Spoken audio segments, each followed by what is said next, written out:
and they're all saying to me, please don't release it to... I said, listen, I ain't going to protect a party that's racist because you're not protecting me.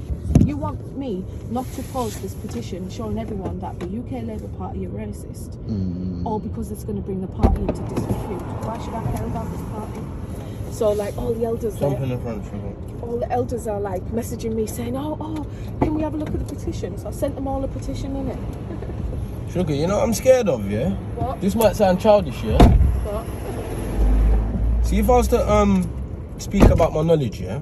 I feel like they might come for me, you know? Was your to say Is the front it? for this Yeah. one, yeah, D? Would you want to go in the back? I don't mind. Do you want to sit in the front for this one? Is that my water? Oh, sorry. That's... Yeah, come sit actually, this you side, can have that sugar, drink in the man. black bag. Yeah, come sit that side. Yeah, then. sit this side, sugar. Okay. What, have I watched too much films? What, go on? No, the thing is everyone says that, but guess what though? That's the difference between me and a lot of people. Keep going. Like the majority, and I'm not saying that in a condescending way, but that's the difference between me that's and a why lot of you're you. people, yeah. Because I'm not afraid to say what I need to say, but I will always choose the best time to say it and the best words to say. Do you know what I mean? So, but sometimes you just have to be really forward. Like with the Labour Party, I say, well, if I ever showed you the emails, yeah, but it would take up too much time, I say to them, right, you've got until the 30th of November to respond to this properly before I release a petition, and I have 13,000 people outside of the council and outside of your MP's offices. Sugar, sorry. That's what I do to them. You have to threaten them, but you see what though?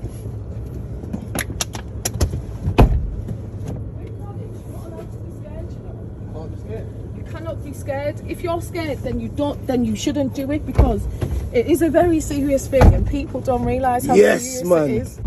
Alright, we're ready to kick this one off. But wait, can you actually see the brown sugar? Yeah, of course you can. You're gonna see it. You're gonna see it. Yeah. So that's why I don't talk on camera. Is that your juice, brown sugar? That's yours. No, No, who's mine. that? Yeah, no. Oh. No, it's there. What you gave me the tea? Right, where's them eat good food cups, guys? It's there, cuz. Oh, here. Yeah, make sure you're drinking out that eat good food cups. Those for the place. Are they clean? Come on, Those are clean, though. Just put the cut on. We're ready!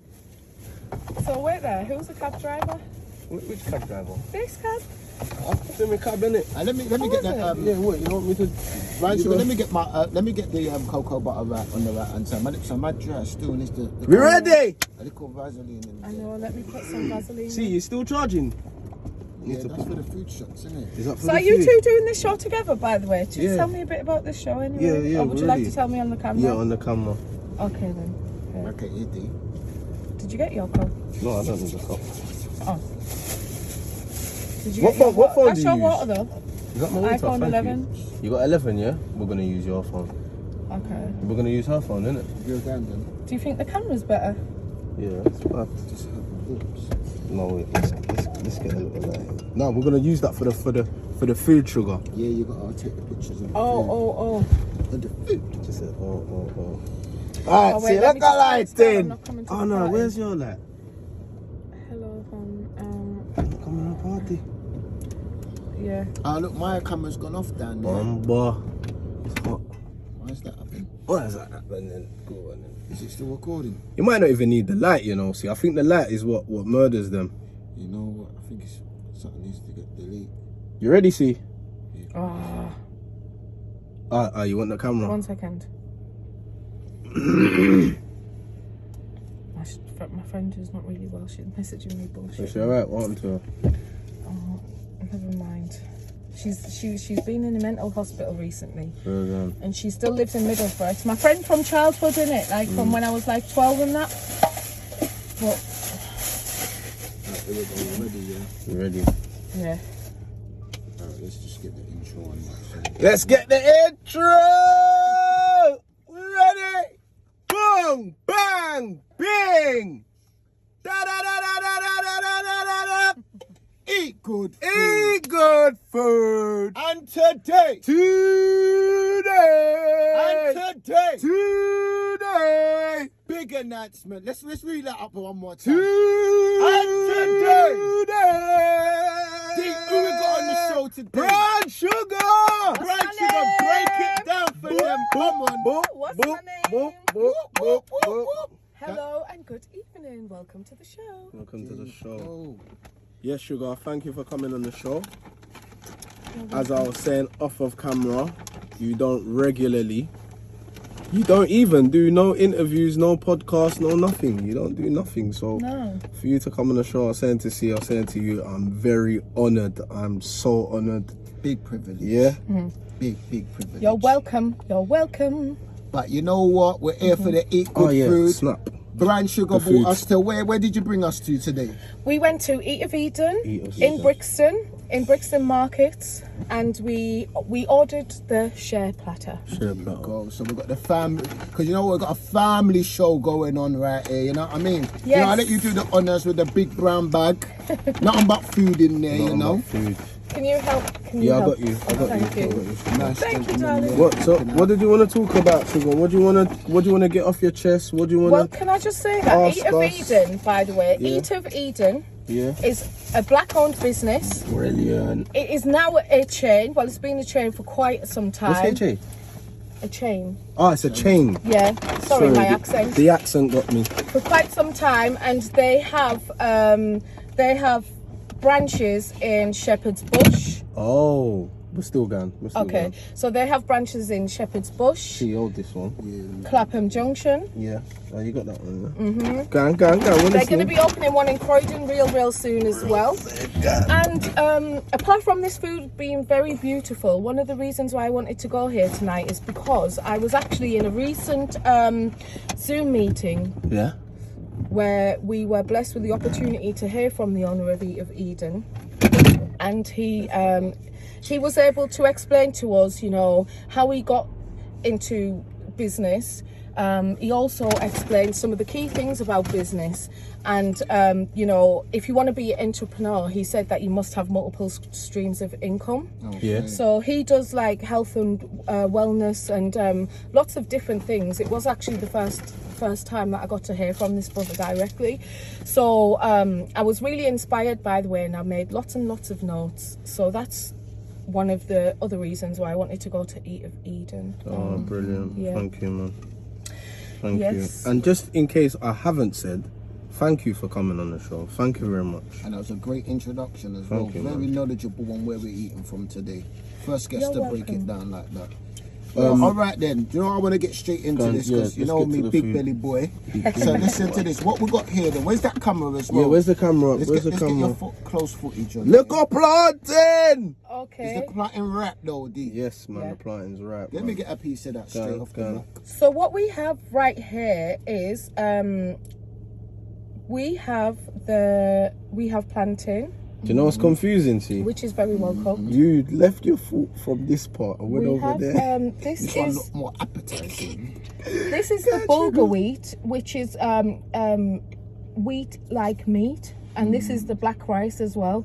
So earlier we were discussing black rice, and Dora said that he didn't like it when he tried it before, but I was able to encourage him to try this black rice from Eat of Eden because it is very, very tasty, and also because this food is all vegan, it digests really well as well. So yeah, that's amazing. Alkaline diet we're working with right now. Yeah. So what do you reckon? So first of all, what do you reckon about the presentation coming in these kind of, I don't even know what to call this, Well, these little tubs? Well, you know, this is a kind of new thing. And because usually when I go there and I get the platter, they serve it on one platter, lots of different food, lots of all of the different types. So for a sharing platter from Eat of Eden, you get 12. You can choose 12 options off of the menu. And they are like macaroni, dumpling, plantain, black rice, red rice, rainbow salad, another type of salad like an olive salad. You can get mushrooms, lentils, ackee and peppers. Sounds wicked. What else do they have? They have I like see sweet potato. callaloo. What's that? I see avocado on there as well. Yeah, they have a lot of different nice Variety. variations of Caribbean style vegan food, which is Ital, the original vegan food as well. I must put that in. You know what though? I did taste that plantain off the back here. Yeah. I want you to taste the plantain first and give that the rating, you know, because... Okay. What we opening first then? What you got? We've got this is the same thing then, yeah? This is the no. That looks like it's the ackee and peppers. And what's in there? This looks like it's the curried sweet potato. Yeah, you get your phone, record that, please. Go on, sorry, one thing at a try time. the plantain. Go on, sorry. I'm not good at multitasking, but yeah.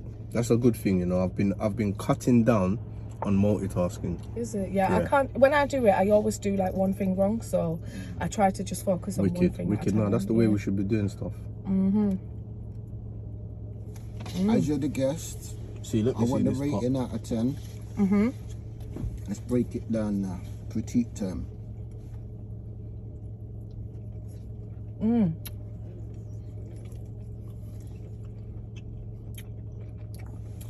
I'm gonna finish it before I speak because it's bad manners. This is nice, you know. Is that nice one? I didn't even try that. The meat thing's there.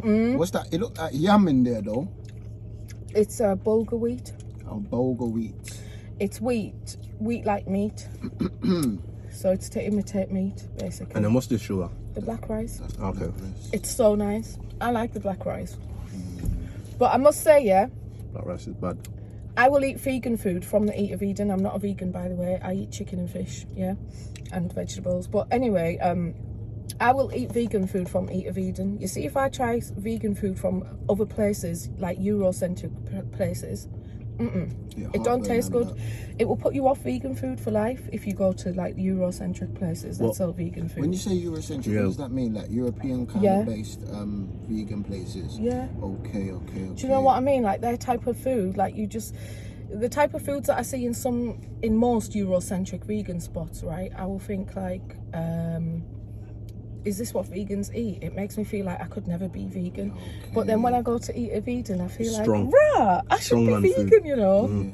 But then my ego gets the best of me. I'm glad that you kind of put it in that little category because we had a debate offline, me and Dee, with another special guest that's going to be on the show. I kind of went to like one of those European-centric kind of vegan places. And they were like, no, I don't want to go there. And I hit back there, I said, Dee, they said they didn't want to go there. He said, nah, that one looks kind of dead, you know. He said, look, I got like a list of different vegan places. So he sent me the list, looked at the first one, looked at the menu, and it looked more like appealing, you know what I mean?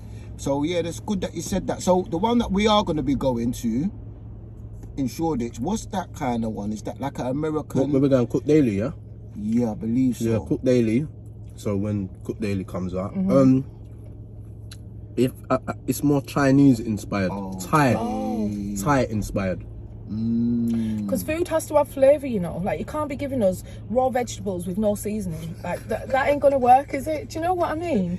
And just because it's vegan, it doesn't mean that you can't cook it and steam it and stew it. Do you know what I'm saying? Hey, Brad, you get too real for them, you know. Exactly. Us. And there's a massive difference. There's a massive difference, isn't it? Do you know what I'm saying? Facts. And I ain't even trying to throw no shade. I'm actually being genuinely honest. You can't.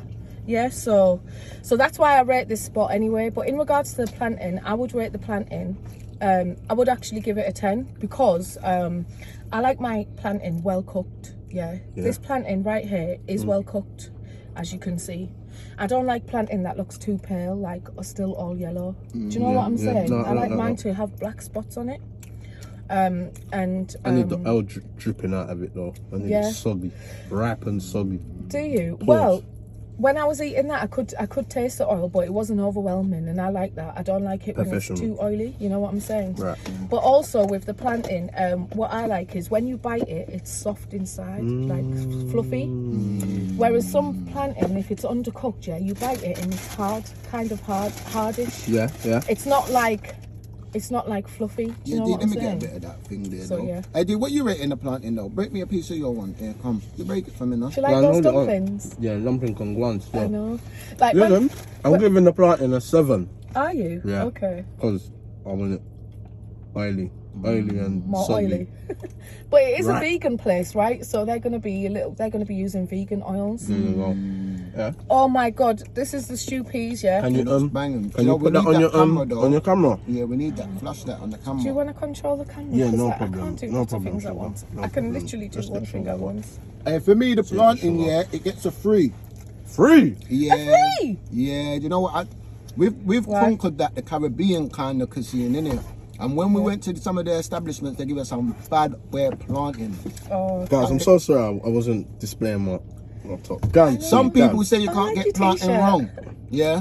But let me tell you something, that planting went wrong. For me, personally. Why? Brown Sugar, we've got to hook you up and bring you to some spots, you know? Okay, but I don't like greasy food. I'm just going to say it right now. It's not greasy. It's all right. I don't like lots of oil on my food, you know. Honestly, I don't. When I'm at home, I barely use oil. And if I do, I'll use either like rapeseed oil, rapeseed oil, but it's spelled rape, yeah. Right. Sorry, guys. And coconut oil or something like that. Do you know what I'm saying? So it's not too oily, the food, what I'm eating. Brown Sugar, we all had this, you know. Oh, you want me to try that as well? Yeah, try this one before you go into that little juicy curry thing there you got there. Looks good. D, what you saying? You took a picture of that curry? Yeah, she got it. Hold your hands hard. I don't want to like... It's the wheat, innit? It's hard. You say the wheat look like pork, though. Did it put you on? Like ribs. It does, doesn't it? It looks like that Chinese type of... I can't lie, the flavour was there when I tried it. It was nice, innit?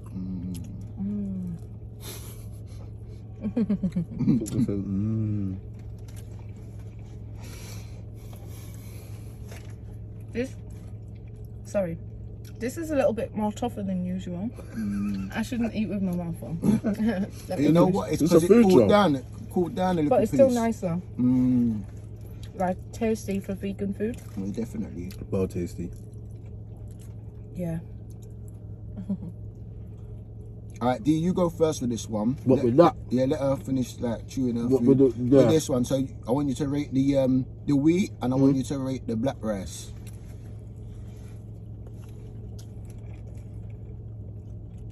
They both got a 9, you know. Wow. You know why? Coming back to eat that. Oh, really? That same box there. Did we get a picture of this box? No, we didn't get a picture of it. It's kind of demolished still. And so you're going to give both of them a 9 each? Yeah. Yeah. Wow. You know why though? Because I know the benefits of the black rice. It's black rice. Video it though. It's alkaline. It's an alkaline rice, isn't it? So this is like the rice that we should be eating. Okay. So it helps you digest easy. Digest easy. This is made for us. Alkaline, energy up your body. So you got energy, not the starchy rice, sugar. It's natural, the black rice, because the white rice that we eat, it's bleached, you know, to get to that colour. We shouldn't be eating that. It's starch. The white rice is bleached. That's not the original colour of rice. Is that why you have to wash it a couple of times? Yeah, to wash even it. That don't do nothing. Even that don't do nothing. Even when you wash it off, if you notice, like if you wash it with cold water or whatever, the water goes proper like cloudy. Yeah, it's really bad. They're poisoning us a lot. Yeah, so for the black rice, I actually love the black rice from there though. But like you said, if you eat it from other places, the texture's not right. Yeah, I don't really like grainy foods. You know, I like my food to be like substance. So I like the black rice. I think that's really nice. I would give that like a 10 or something. But the wheat meat, tough, because it's a little bit tough today. I would give that probably like a 7, because usually it is a little bit more softer. But you know what? We had a question as well.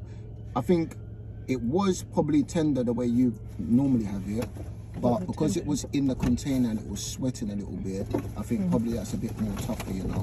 What do you call it when the food kind of toughens up or sweats in the container when the lid's on? Is there like condensation in it? But I don't know if there's a specific kind of chef. Food. Yeah, that's what we're looking for. So again, put it in the comments if you know the specific name when the condensation happens in the tub.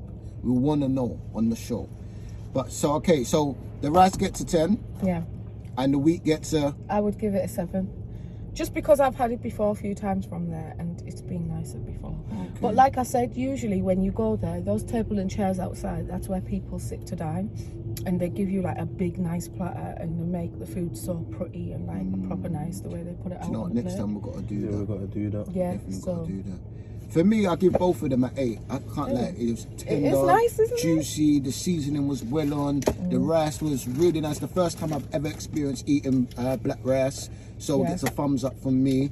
All the vegan gang, we're here to accommodate your needs, what you want, where to go to. So this is in Brick Lane. It's called, what's the name again, Brian? It's ain't in Brick Lane, it's in Brixton. Brixton. Eat But of edit Eden. that out. But yeah, so it's in Brixton. And what's the name, Brown Sugar? It's Eat of Eden. It's in Brixton Market on Cold Harbour Lane.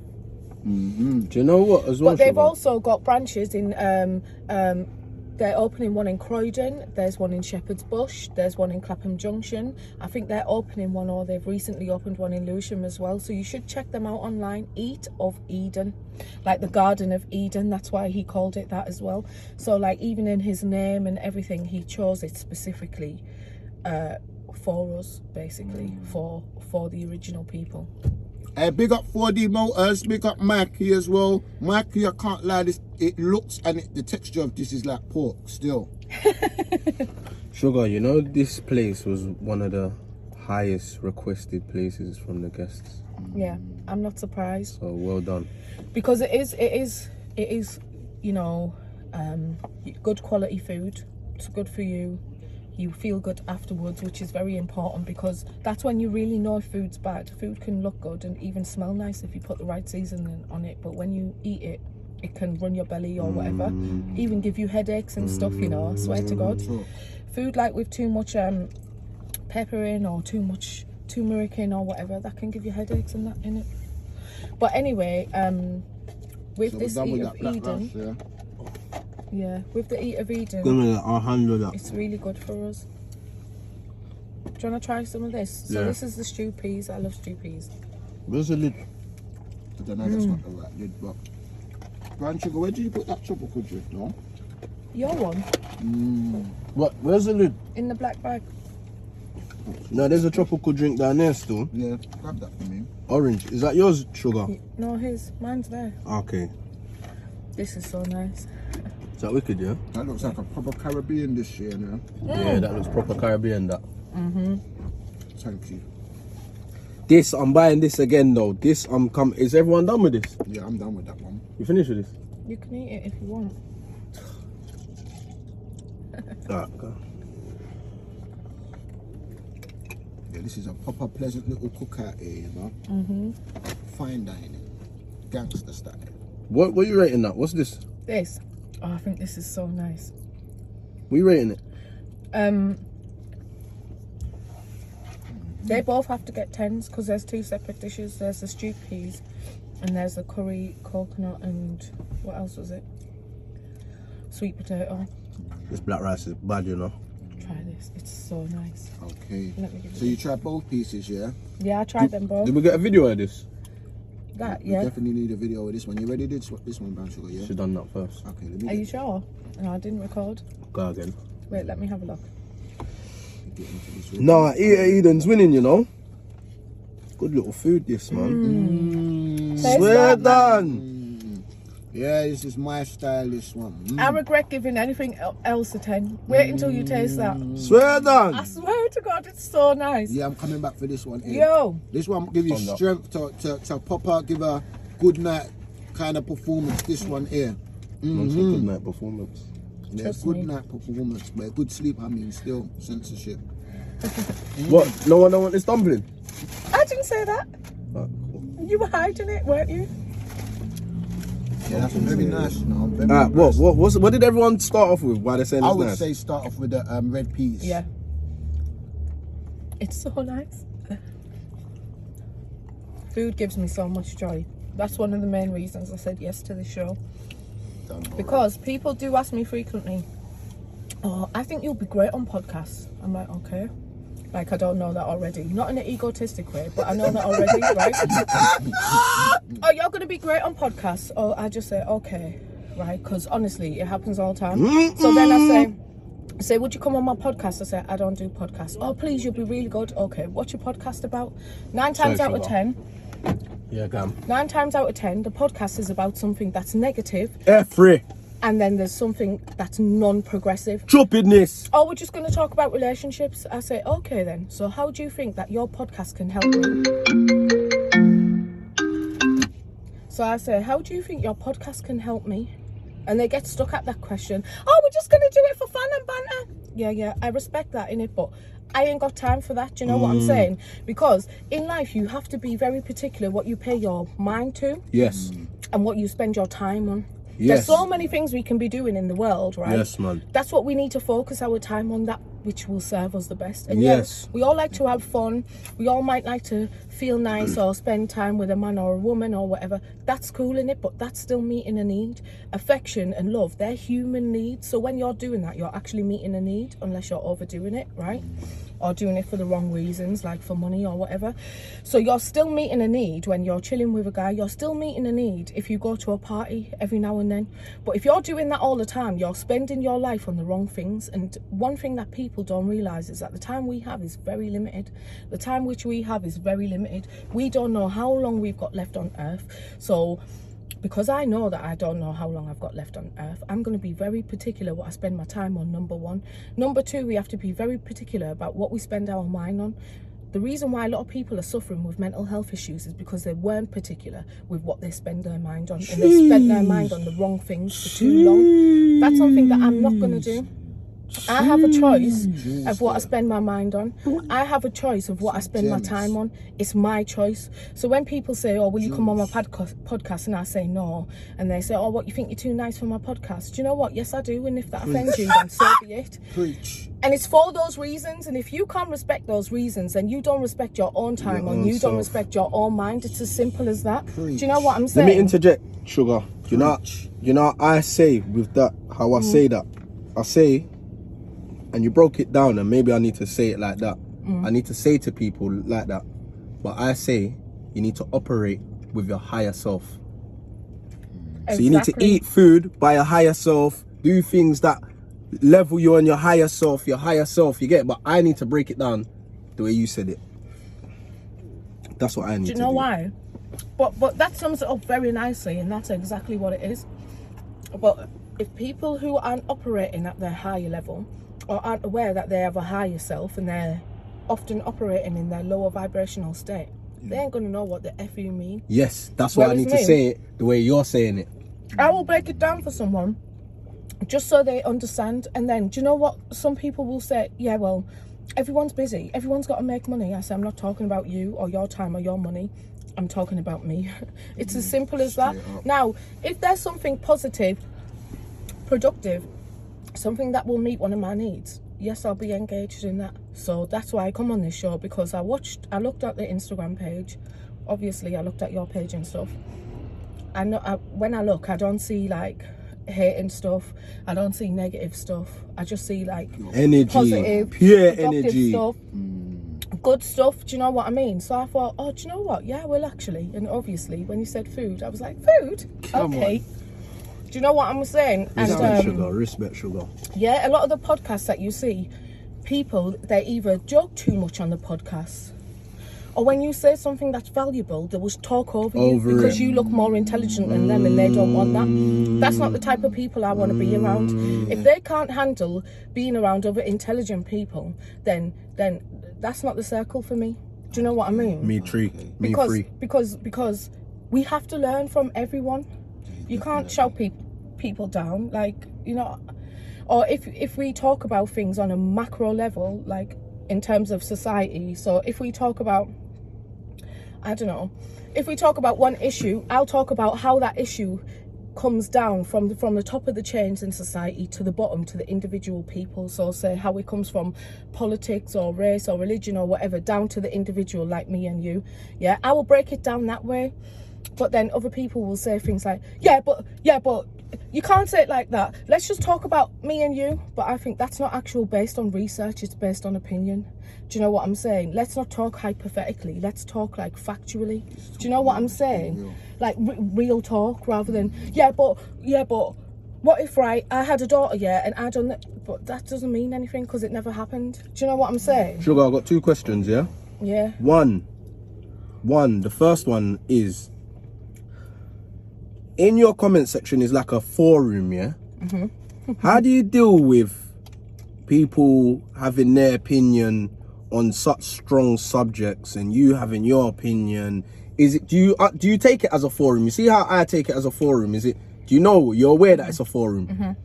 Like Sugar, like you're like Shaka, we need to be on your page to understand what's happening in the world, or you're almost like our reporter. There's a difference. You're aware of this, yeah? I'm fully aware of that, and that's the aim of my page. However, you will never catch me writing influencer in my bio. Do you know why? Because I know that I'm one in real life. You will never catch me writing leader in my bio or entrepreneur in my bio, because I know that I'm one, and I'm not trying to prove that to other people. I already know that I have that power and I've got that position. Yeah, give thanks. Also, my page is closed, innit? Oh. Because it's my personal page. I don't have another Instagram page. Like, that's my page. Do you get me? And my page is private. So a lot of people sometimes will talk shit on there, thinking that, oh, it's an open page and it is a page like Shaka's, or I like Shaka's page, but it's a page like anyone's where you can come and drop whatever comments you want. No. Not like that on my page. I welcome all comments. I don't mind if people say something different to me. I actually like it, because that's how you learn from people.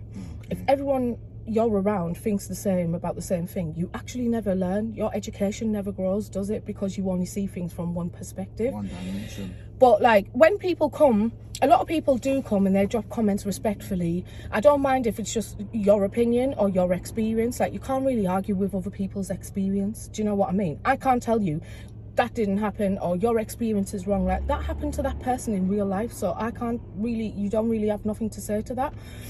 But also, because I touch on lots of sensitive topics like mental health, like child abuse, like female accountability, or, you know, those females who have children to men and then all of a sudden they don't want the man to see the child or whatever, I will talk about anything on my page that I think is beneficial to the community and to the wider community as well. Nice, yeah, man. Well done, man. Thank you. And when people come and they drop their comments, I don't mind if I think it's genuine. I'm not sure whether everyone realises this on my page or not, but my first degree is in psychology, yeah. I'm quite smart and quite able to realise when people are coming with bad energy or a bad attitude. That's when I will think, do you know what? That comment looks a bit offish. Looks a bit shaky. So guess what I'll do? I always do this. I say, oh, please, can you elaborate?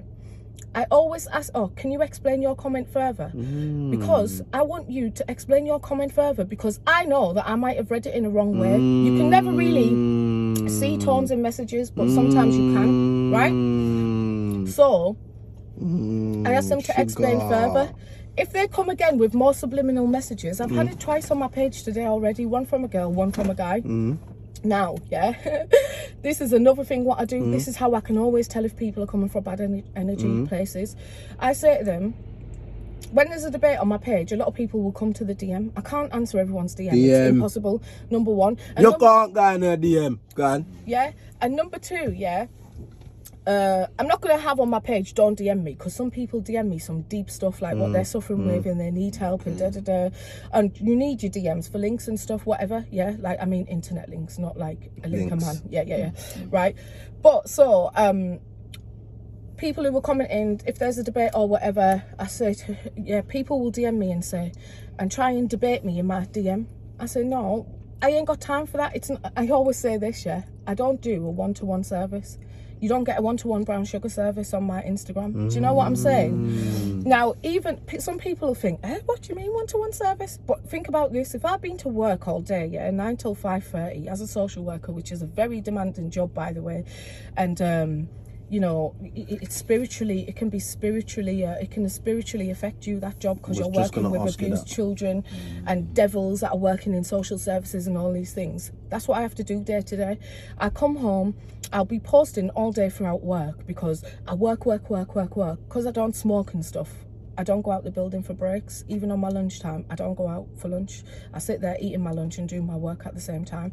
So what I do for a break is, like, I'll be doing bare work and then I'll go on Instagram, go on there for like 10 minutes. I usually just post bare things, come back off and start doing my work. That's what I'll do. And then I'll do that throughout the day, yeah. So people must think, oh, she's posting bare stuff. She's online then. So they must think, oh, she's online, you know. Well, do you know what? Let me hit you in the DM, because I'm too afraid. I'm not confident enough to comment on your post. I don't have enough knowledge on your post. But what I'm going to do, because I'm not confident to comment on your post, because I don't have the knowledge and people will know and they might attack me, I'll come to your DM and attack you and pretend that I have the knowledge. So I know some people, there are private things that you want to discuss, but most people, Jar knows, yeah, they will come to my DM and they will be like, oh, rare. I can see the attitude in their comment already, yeah. So I'll giggle to myself, I'll say, go back to the post, please. I can even show you messages just from today. Go back to the post, please, and comment on the post in it. If you have a comment about the post, about that topic, comment on the post, because there's 2 different reasons why I want you to comment on the post. People need to learn from it. People can learn from it, we can learn from it, and if you're only debating with me in my DM, yeah, that's only my knowledge plus your knowledge. There's a lot of other knowledge out there that me and you are not aware of, yeah, and that's why I let a lot of people on my page as well. At my page, I have lots of different types of people on my page. I have people from everywhere. I have people. Remember when all that bombing was going on in Iraq? Yeah. I had people that were live, you know, that could show me what was happening in their country. I swear to God. I have people in bare countries across the world. I've even got, like, there's this little Indian girl who's my friend, yeah, on Instagram, and she's running a wellbeing centre. She's just opened a centre for mindfulness and stuff in India. In India, yeah? Yeah, in Lahore. So, Brian Sugar, you're proper international, yeah? Yeah. It's good to connect with people, though, because spirituality is a worldwide thing. It is universal. So, like, those type of people, they can tell us something. They can teach us something. If we're all commenting under one post. Do you know what I'm saying? I've got this girl from Luxembourg. She's called Blup, yeah? She is sick. She's from Luxembourg. And in their country, their coronavirus rules were very different. Very, very different. So what they were telling us here is you can't mix. Children couldn't see their grandparents and all of that, yeah? In Luxembourg, it said that children can only, or it's best for children to be with the older people in their family, like their grandparents. Wow. And giving their grandparents a hug can make them better and stuff. And I'm sure they were saying, like, the children there are immune to it or whatever. And then in different countries, children were allowed out until 7 p.m. All different curfews in all different nations, basically. So that's why it's really good to have different connects in all different countries and from different backgrounds, because you get to see what's happening in the world. So there's nothing that the news can fool me with without me being able to contact someone in that country and say, hey, I heard that this is going on in your country. Is it true? Yeah? Because what they tell us here is very different to what they tell other people. I remember one time, Sugar, I was in Ethiopia. The BBC had they said there's some fire or something. My brethren, my school friend rang me, he's like, right, you're right. Are you okay? I was like, bro, I'm chilling, I'm in the hotel, man. It's cool, man. It's easy, man. Don't listen to them. Sugar, I got bare questions for you. Three questions. Okay. Number 1, your delivery. Yeah. Your delivery, have you worked on this? Is this subconscious or conscious? Like, how do you deliver like this? Like, did you speech how school? Do I deliver? Yeah. Okay, I've never been to speech school, yeah, but what I can say is where I'm from in Middlesbrough, it's a very small town in the northeast of England. See, look, you just done it there. You come down. Oh, sorry. No, that's sick. That's sick. Someone was teaching me that. Someone was teaching me that. When I need to get a point across in public speaking, I might come down. So it's like a digestion, so isn't it? You understand what I'm saying? I come at this level, it's a talking level. You get what I'm saying? Go on, I'm listening. So sometimes in my natural self, when I'm not thinking, I can speak really fast and not really clear and you can't really hear me. But there's lots of different ways in which I trained. Also, vocabulary. I never used to have a large vocabulary because I didn't really go to school much when I was a teenager and that. Bad breed. And I didn't really get any qualifications from school and stuff. And like, so from that time, from the time when I wanted to go into education, but I didn't feel my vocabulary was big enough, I done lots of different things. To benefit my vocabulary. One thing what I used to do was watch educational stuff, even watch like the House of Commons, politics, and I never used to understand anything they were saying. Honestly, I couldn't understand anything. But every single word I didn't understand, I would write it down, and then I would go home and I would find the definition. Mine, yeah. And that's what I do as well. What? All the words that I don't know, I'll write it down and go look and research what the word is. And but it's easy now because we have mobile phones where you can find that. When I was younger, we didn't used to have that. We actually had the Thesaurus as a book, So I just kept on learning more words. But I have actually been in education for a long time. So I'm not in education now. But When I was younger, I done an access course at college. My first degree is in psychology, criminology, sociology and politics. It's a combined course. Done that at Huddersfield University. Graduated in 2014. When I graduated for that degree, I was already on my master's degree in Kingston Uni. So I had to book the day off uni here, travel up back to Huddersfield the night before my graduation. I graduated and then I come back to London on the same day, basically. And I was back in uni doing my master's degree the next day. So what obviously, did you do your master's in? My master's degree is in social work. Okay. So all social workers. Guys, we finished with the food while we're talking. We didn't give it a rating. Hold on, let's go through the story. Yeah, go. We got so much. This Okay, is full of vibes. so Fully packed. when I finished my education, I graduated from my master's degree. This is so funny because I always do lots of things at once. When I graduated from my master's degree, on the same day as my graduation, I took off my graduation gown, I put on the next outfit, and I went to the audition for Yardi, Idris Elba. I didn't get into that film, right? But there was a lot of people there anyway. But what I am grateful for is we were able to sign up to a film agency, basically. And I'm not sure whether everyone done it, because my brother and my cousin also come to that audition as well, and my friend from Nottingham, and I'm not sure they never got parts in films after that. I don't think I did though, so I'm not sure whether they signed up to it or not. But yeah, I signed up to it agents on that same day as my graduation, and then I went home. I was a bit sad I didn't get in the film, but I still went to watch it anyway because I love supporting black films. Of course. And I love Idris Elba for being independent and for making films, because that paves the way for other young filmmakers in our community who can look at someone who looks like them and think, yeah, that's me. So yeah, but shall we rate the food? Yeah. But with so much comments, your social work, the DMs, what do you do to cut off? Because I gotta get my phone and put it somewhere else and just be in my world. How do you cleanse? And I already, in my head, I know what I'm going to pay attention to or not, so I can see certain things and think, I don't want to pay attention to that, innit? Or if people are being rude or whatever on Instagram, I'll say, oh, cool. I'll say whatever I want to them, and then I'll say, oh, peace, have a good day. If they still go on and on and on, what I'll do, just like I've done today, is I just deleted the comments, right? This person, they're usually all right, so I thought, cool, I'll just delete your comments and I'll give people a chance, you know, because I know that it can be me, but it can be them. But you see, the second time and third time, if they come with the bullshit, I'll just take them off my page. And I don't care how people see that, but for me, I ain't gonna let people who piss me off stay on my page, so I can be pissed off even more. But they don't even mean nothing to me. Like, whatever they're doing or saying has no significance in my life. Why should I let it upset me? Because that's gonna affect the work that I have to do for that day. And that's called prioritizing. So that's what I do. But you see, with the social work, that's my main job. I actually do a lot of other stuff as well. So Nation of Islam, I engage with them a lot. I attend their meetings a lot. I learn a lot from them.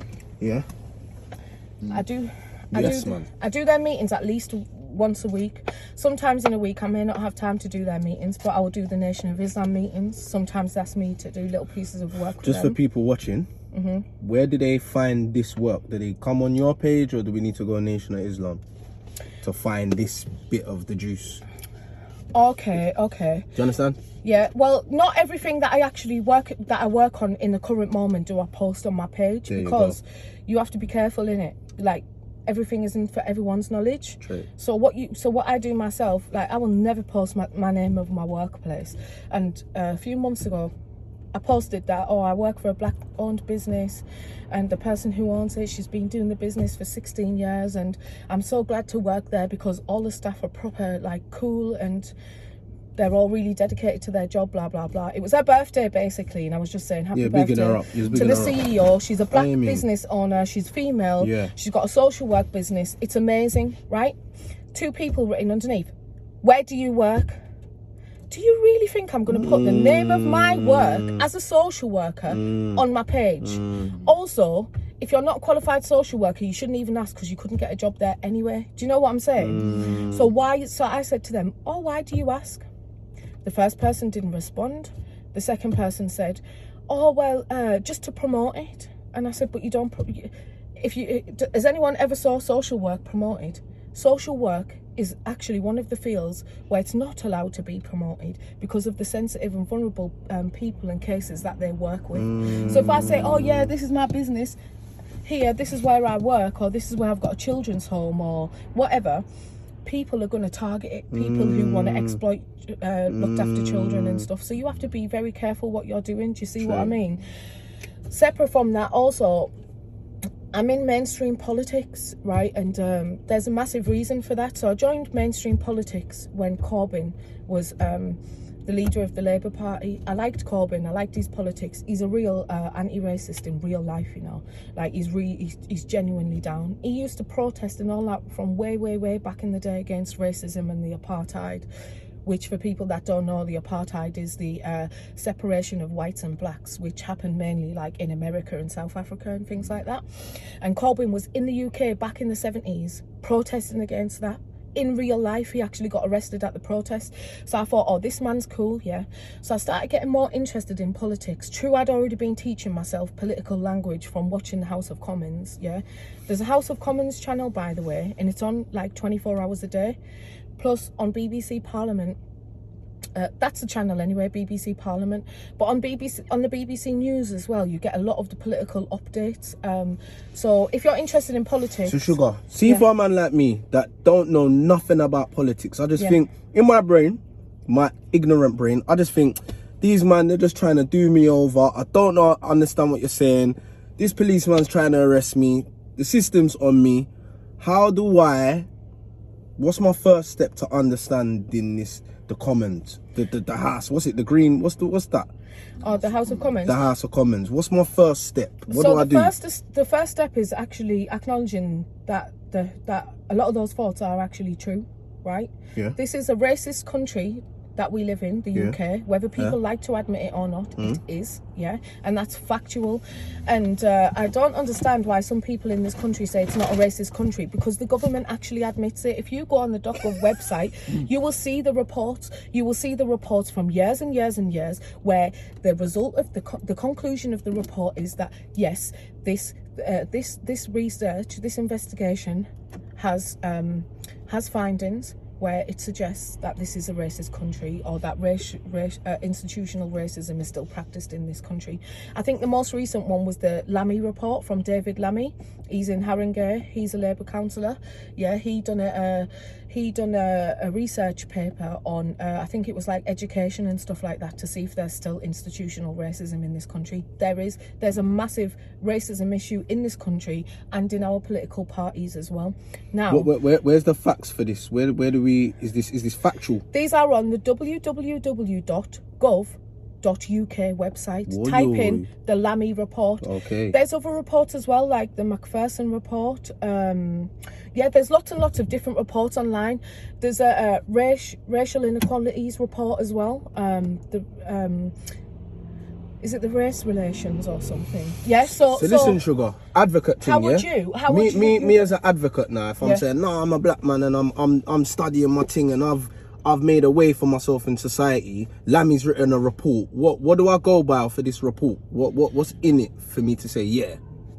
Well, that report is not actually written for us black people, because we already know, that this country is racist. We face racism on a daily basis. Yes, we do. That report is for the government to investigate its own systems to see if racism still exists. Yes, it still exists, right?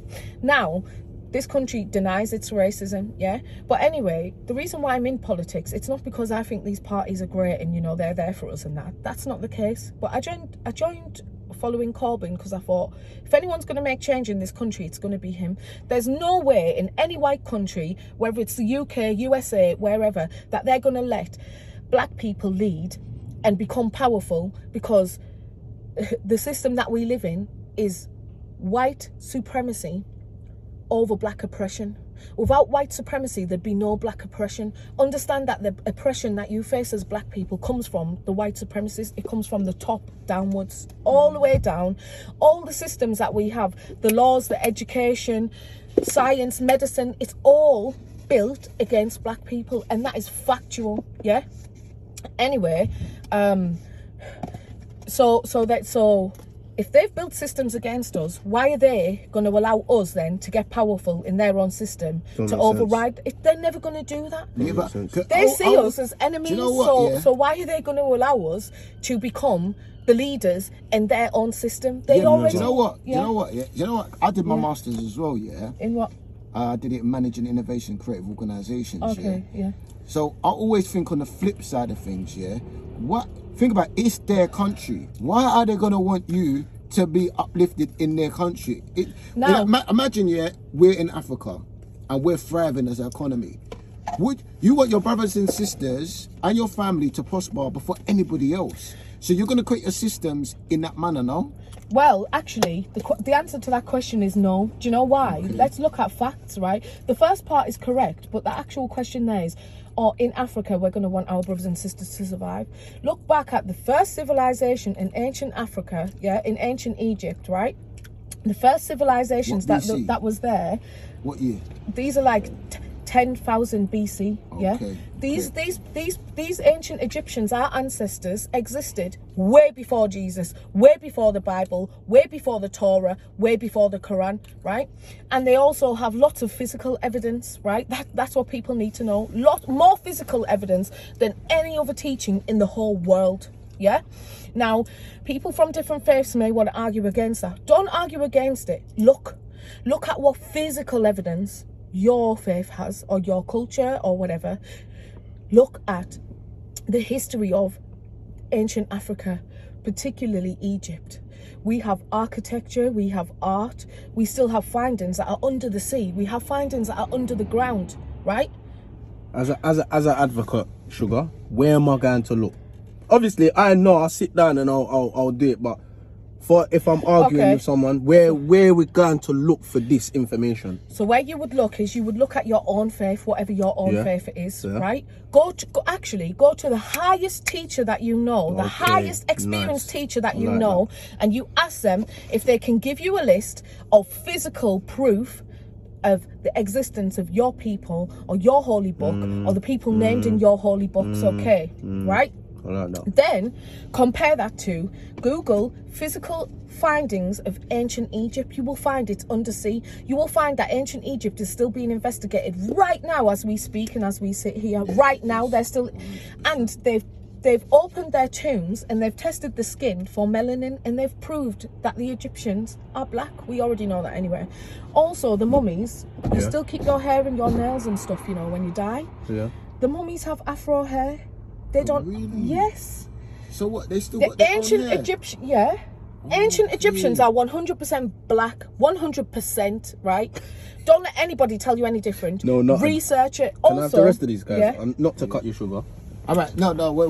Also, wait. Ancient Egypt. Yeah. Wait. Also, it's the oldest civilization today as well. People will say, "Oh, Mesopotamia or whatever it's called. That's older. Sumerians. That's older. The Sumerians. That's older." Sorry, but that is not true, and you need to do proper research to have a look. So going back to the point what you made, right? Ancient Africa. Look what happened in ancient Africa before invasion. What happened?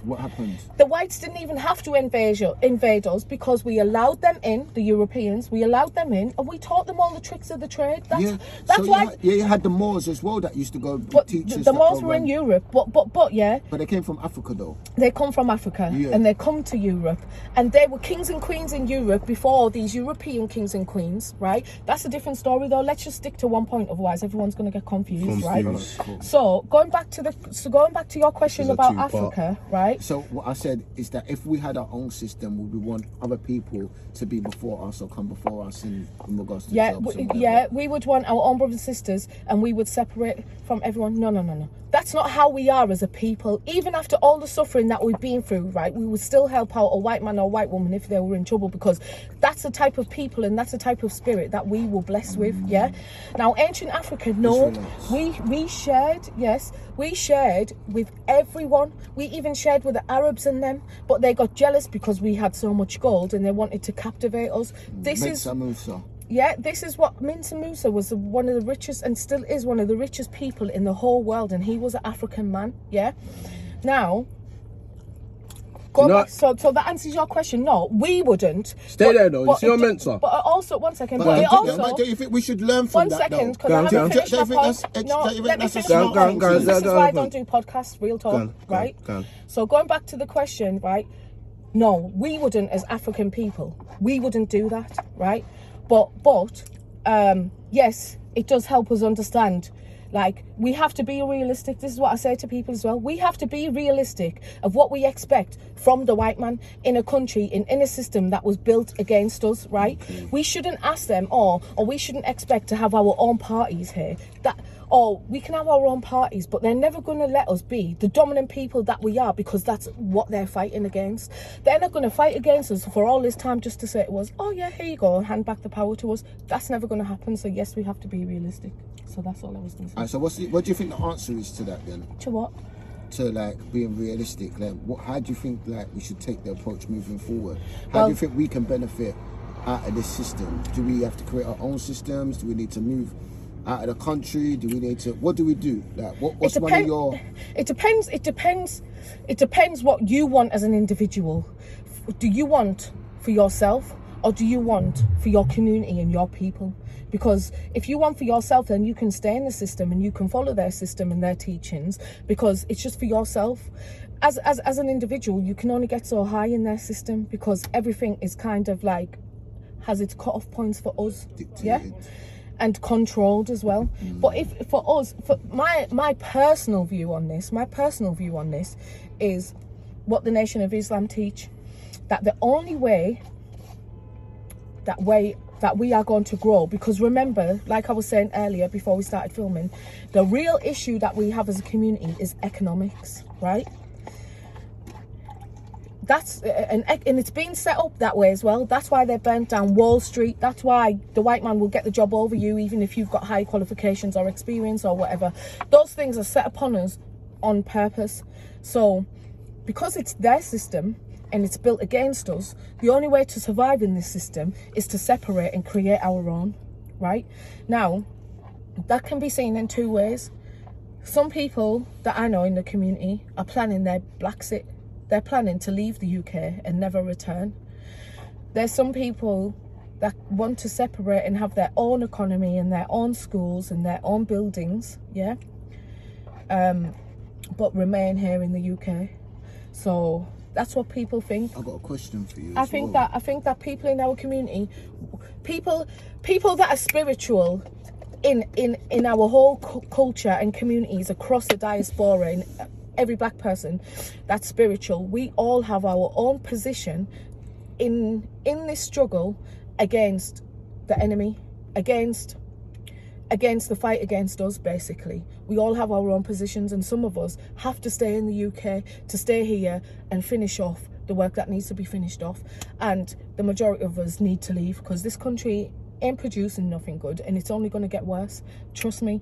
Right now there's like 20 days left for the UK to get a Brexit deal, and Boris Johnson was in Brussels on Tuesday. He's still got no deal, and there's 20 days left. This argument for Brexit has been going on since about 2016, 4 years, and there's still no Brexit deal. Nobody wants to deal with the UK. Why? Because they've got nothing to produce.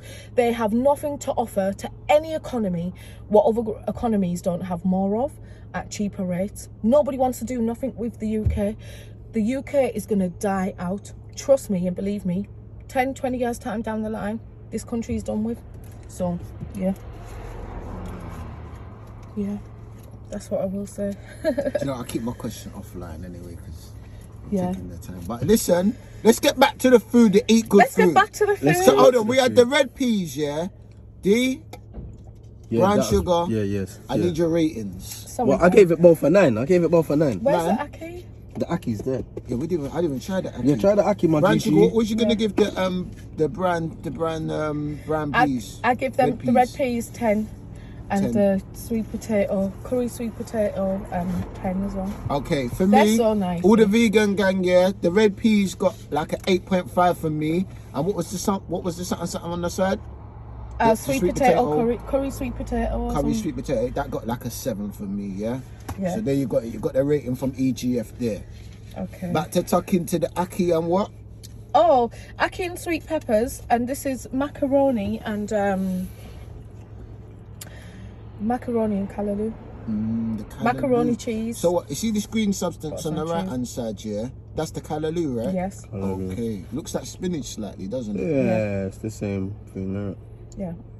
Spinach and callaloo. It's almost the same, yeah. It grows the same. Yeah, brown sugar, you went deep for them, you know. I wonder if they're ready for that.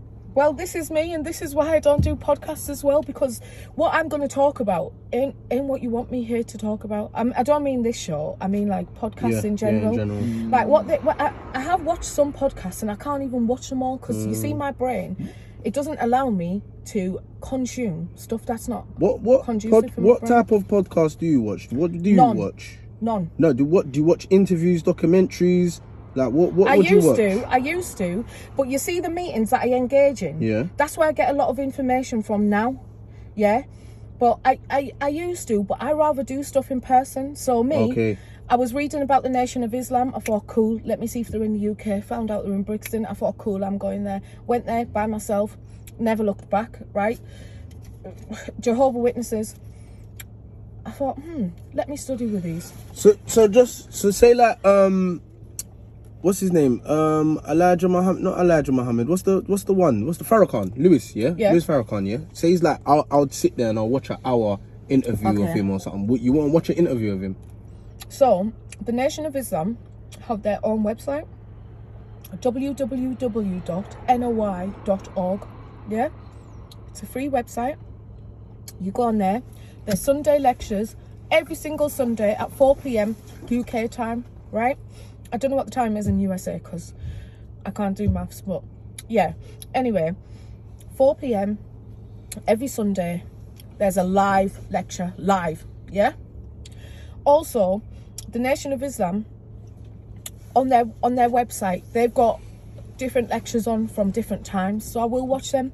Yes, I've watched Farrakhan's documentaries, but I don't watch them online. I have the DVDs. Oh, okay. I have the DVDs which I've bought from Nation of Islam, or been kindly gifted them from the Nation of Islam. Yes.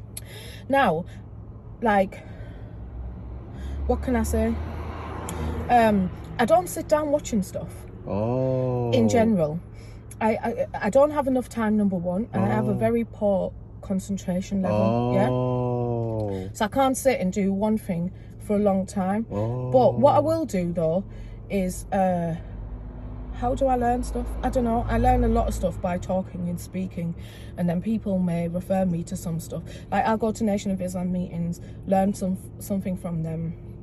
Reading, I do a lot of reading. I've done a lot of reading, but luckily for me, I get things quite quickly. So I will read something and get it, and anything that's important to me, it will stay in my memory. But stuff that isn't, I always forget it, like people's names and stuff. But that's what I'll do. Study with the Nation of Islam, learn from them. When they have their live their meetings in person, Farrakhan sometimes speaks to us live on a webcast, so you get that as well. That's so good. Farrakhan's banned from the UK, but if he wasn't, then I could have met him. Where does he reside? In America. Okay. In America, yeah. Now, I don't know, I've never been one of those people who just sit down and watch bare stuff on YouTube and all of that. Podcasts, I'm sorry, but they may be useful to other people and other people's knowledge. When I've tried to watch them, I just think, oh, I'm bored now.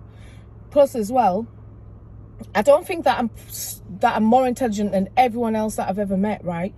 But a lot of the times when I'm watching podcasts, they're not teaching you nothing. They're not teaching me nothing, and I think I already know more about this subject because I'm very active in real life. I'll give you one example, right? Like ZZ Mills, I like her, yeah. I watch some of her interviews and stuff, but in all honesty, I don't watch them in full, yeah. That's no disrespect on her, just because I'm really busy. But with ZZ Mills, right? She done an interview with Pastor Toby from SPAC Nation. Yes, I watched that. I know about. What he was saying is true. You know, I promise you. And do you know how I know? What was he saying? Give me a little. So summary. Pastor Toby, right? 1 second. Let's go eat your food. This is the first show where we've actually shared the food as well. Family. You're doing I loads hope of you stuff, guys girl. ain't got COVID. I'm only joking. It's Pastor Toby now from SPAC Nation. everyone in the community, and I was really pissed off about this. I actually left a lot of WhatsApp groups because of this. I'm in a few WhatsApp groups, by the way, online. You've got to leave the groups.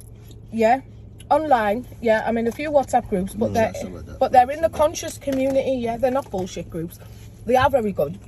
They've got lots of good people in there as well, and we have good debates, and I learn loads of stuff from them. And sometimes they kind of like say, "You need to calm down, Katie," and they give me like tips and advice and stuff, and they're really good. Yeah, but this time I was so pissed off because back in the day, I'd done a lot of studying on the black community. Yeah, that's when I was reading books and watching documentaries and stuff. Yeah, but I'd get those documentaries of people I know, like Stephen Graham from Northwest London. He makes the documentaries himself, yeah, like about the Middle East and ancient Africa and that. So big up yourself, Stephen Graham. But I knew, and I've researched the Nation of Islam before I went there, and whilst I was studying with Nation of Islam, I learnt about COINTELPRO.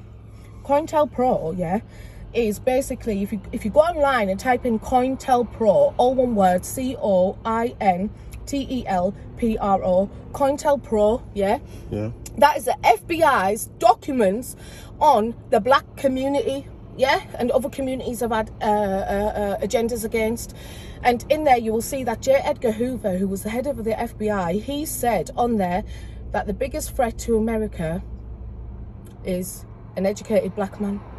That's what he said on there. You learn a lot of facts about how these white entities wanted to destroy and have destroyed the black communities, the Black Panther parties.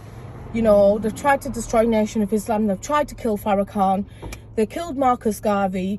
How many people have they killed? How many leaders in our community have they killed? How many organisations have they messed up?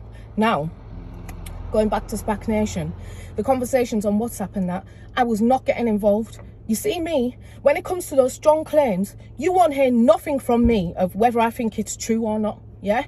Number one, because I don't like to speak on what I don't know. Number two, right, if you look up every successful black person or party, right, black person or black party, there's a sex scandal about them. That's facts. That is facts. And they've even been disproved, a lot of them, yeah? So, boom. I know never to get involved in those things until or unless I know facts. SPAC Nation now, going back to the WhatsApp groups. I was in a WhatsApp group of a local political party, right? In the WhatsApp group, the MP of that local political party said, "Can you repost this, please?" And he sent a Twitter post. On the Twitter post, it said, "SPAC Nation, the child abusers have just launched an investigation." Something like that. Those aren't the exact words. But it was along the lines of, "I've recently launched a police investigation against SPAC Nation, who are child abusers. They're exploiting our children." Our children. They're referring to black children. Since when do white politicians care about black children? They don't ever care about our children, right? All of a sudden, it's our children. They're I said, they're exploiting them. All these little sheep repeating the same thing. Yeah, they're exploiting them. Yeah, they're exploiting them. I said, tell me how they're exploiting them. Oh, well, my niece's friend said. Oh, well, my friend's daughter's cousin said. Okay, who have you spoken to yourself? Who have you yourself spoken to? Oh, well, this person. Okay, cool. Now, this MP who was asking me, and everyone else, over 100 people in the WhatsApp group, to repost it on their social medias, right? They know I have a large following on social media. Well, large compared to them. So, boom. I said, do you think it's right, you as an MP, and me as a qualified social worker, to be posting stuff about child exploitation and child sexual abuse on our Instagram pages or whatever pages, whilst there's a live police investigation?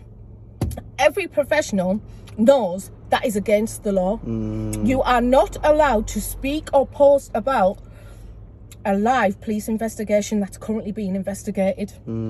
I've written that in the WhatsApp group. We're not supposed to be speaking about this, because at that time the MP was I think he was something like the Deputy of Children and Families for the whole of the UK, right? And I'm a social worker. Me and him, in our training, we've actually signed contracts. Can't do that. Against those things, we are not allowed to do it. So I said, I ain't doing that. If anyone else in this group wants to, but I ain't doing that. Number one, because of my profession. Number two, I will never be a part of the destruction of a black party or organisation in my life, right? If they are guilty of these offences that are being alleged against them, then please God, make sure that they are appropriately disciplined. Apart from that, I have nothing else to say. The MP said, can you give me a call? I said, if you're that concerned about child abuse and exploited young children, please can you explain this? And I posted the video of the little white boy jumping out of the window at Buckingham Palace. I also posted links of the different types of MPs and people who work in the House of Commons and in politics in the UK that have child sexual abuse claims against them. Yeah? So if we want to look at child abuse and be concerned about child abuse, let's start here in this political party number one. Oh, Katie, can you ring me, please? I said, yeah, of course I can. Hello, how are you doing? Oh, hi. You know, you've got to be careful what you're writing in the group, you know. I said, oh, right, okay. I said, my views still stand the same anyway. Have a good day. And that was that, right? Now, Pastor Toby knows who this MP was, yeah? He knows who the MP was because the MP was posting about it himself online about, oh, you know, there's a police investigation. Now, let me tell you this, and anybody can research this as well. The police investigation for child sexual abuse, there are no findings, right? There are no findings. Now, of course, that doesn't mean that it's 100% not true. However, if the police have concluded the investigation and there's no evidence to suggest that Pastor Toby or SPAC Nation are guilty of child sexual abuse, then the MP should not be posting it, and you shouldn't be asking other people to post it either. Now, funnily enough, at that time, in my local area where I live, there was a black girl from SPAC Nation, I forget her name, and she was running in a local area in Croydon. The current party where the MP was from, who was spreading this rumour that SPAC Nation are child abusers, he had a white girl versus the black girl. So the white girl in the MP's party versus a black girl in SPAC Nation who was running for Conservative at the time, yeah? They were running for the same position in Croydon. Croydon has the highest population of black people in the whole of the boroughs in the whole of the country. In the whole of the UK, actually, Croydon has the highest population of black people. So what happened is that party was scared that the local people were going to choose this black girl from SPAC Nation over the white girl that this MP had put forward. That's what the problem was. That's what the problem was. And I knew it, yeah? So Pastor Toby and SPAC Nation, there have been no finding of child sexual abuse claims. Anyone can look that up online. And that's why I respect Zizi, you know, because she knows it's going to be controversial. She knows bare people are going to say, oh, isn't he a child abuser? Isn't he this? Isn't he? And she still chose to interview him. And she's still also confident and brave enough to say, oh, well, I don't agree with that. Okay, I agree with this part. Oh, well, you done this, didn't you? Do you see what I mean? I like her because she isn't just sat there listening. So I like those type of interviews or things to watch because you learn stuff and it is real. But then other stuff about, oh, well, what, do you sleep with people on the first date and all that? That actually doesn't really matter because people are going to do whatever they want to do anyway after they've watched the podcast. Do you see what I mean? So yeah. Okay. But anyway, there's more news coming on. The political parties trying to attack people in our community that are doing more than them. SPAC Nation took more black children off the roads, out of gangs, out of like heavy crime like drug dealing, and kept them in the church. Yes, they made gospel music to drill beats, but that doesn't matter. Nobody is the judge of that apart from the Most High. And if it means putting gospel music on drill beats to get our youths off the street, let's do it. Tell me what one other person or other organisation in this whole, I don't know about the country, but even London, yeah, that are doing more for our youths. I know Nation of Islam do a lot. I know some individual organisations do a lot, but SPAC Nation was big scale and they had lots of people attending regularly that wouldn't probably usually go to church. Do you know what I mean?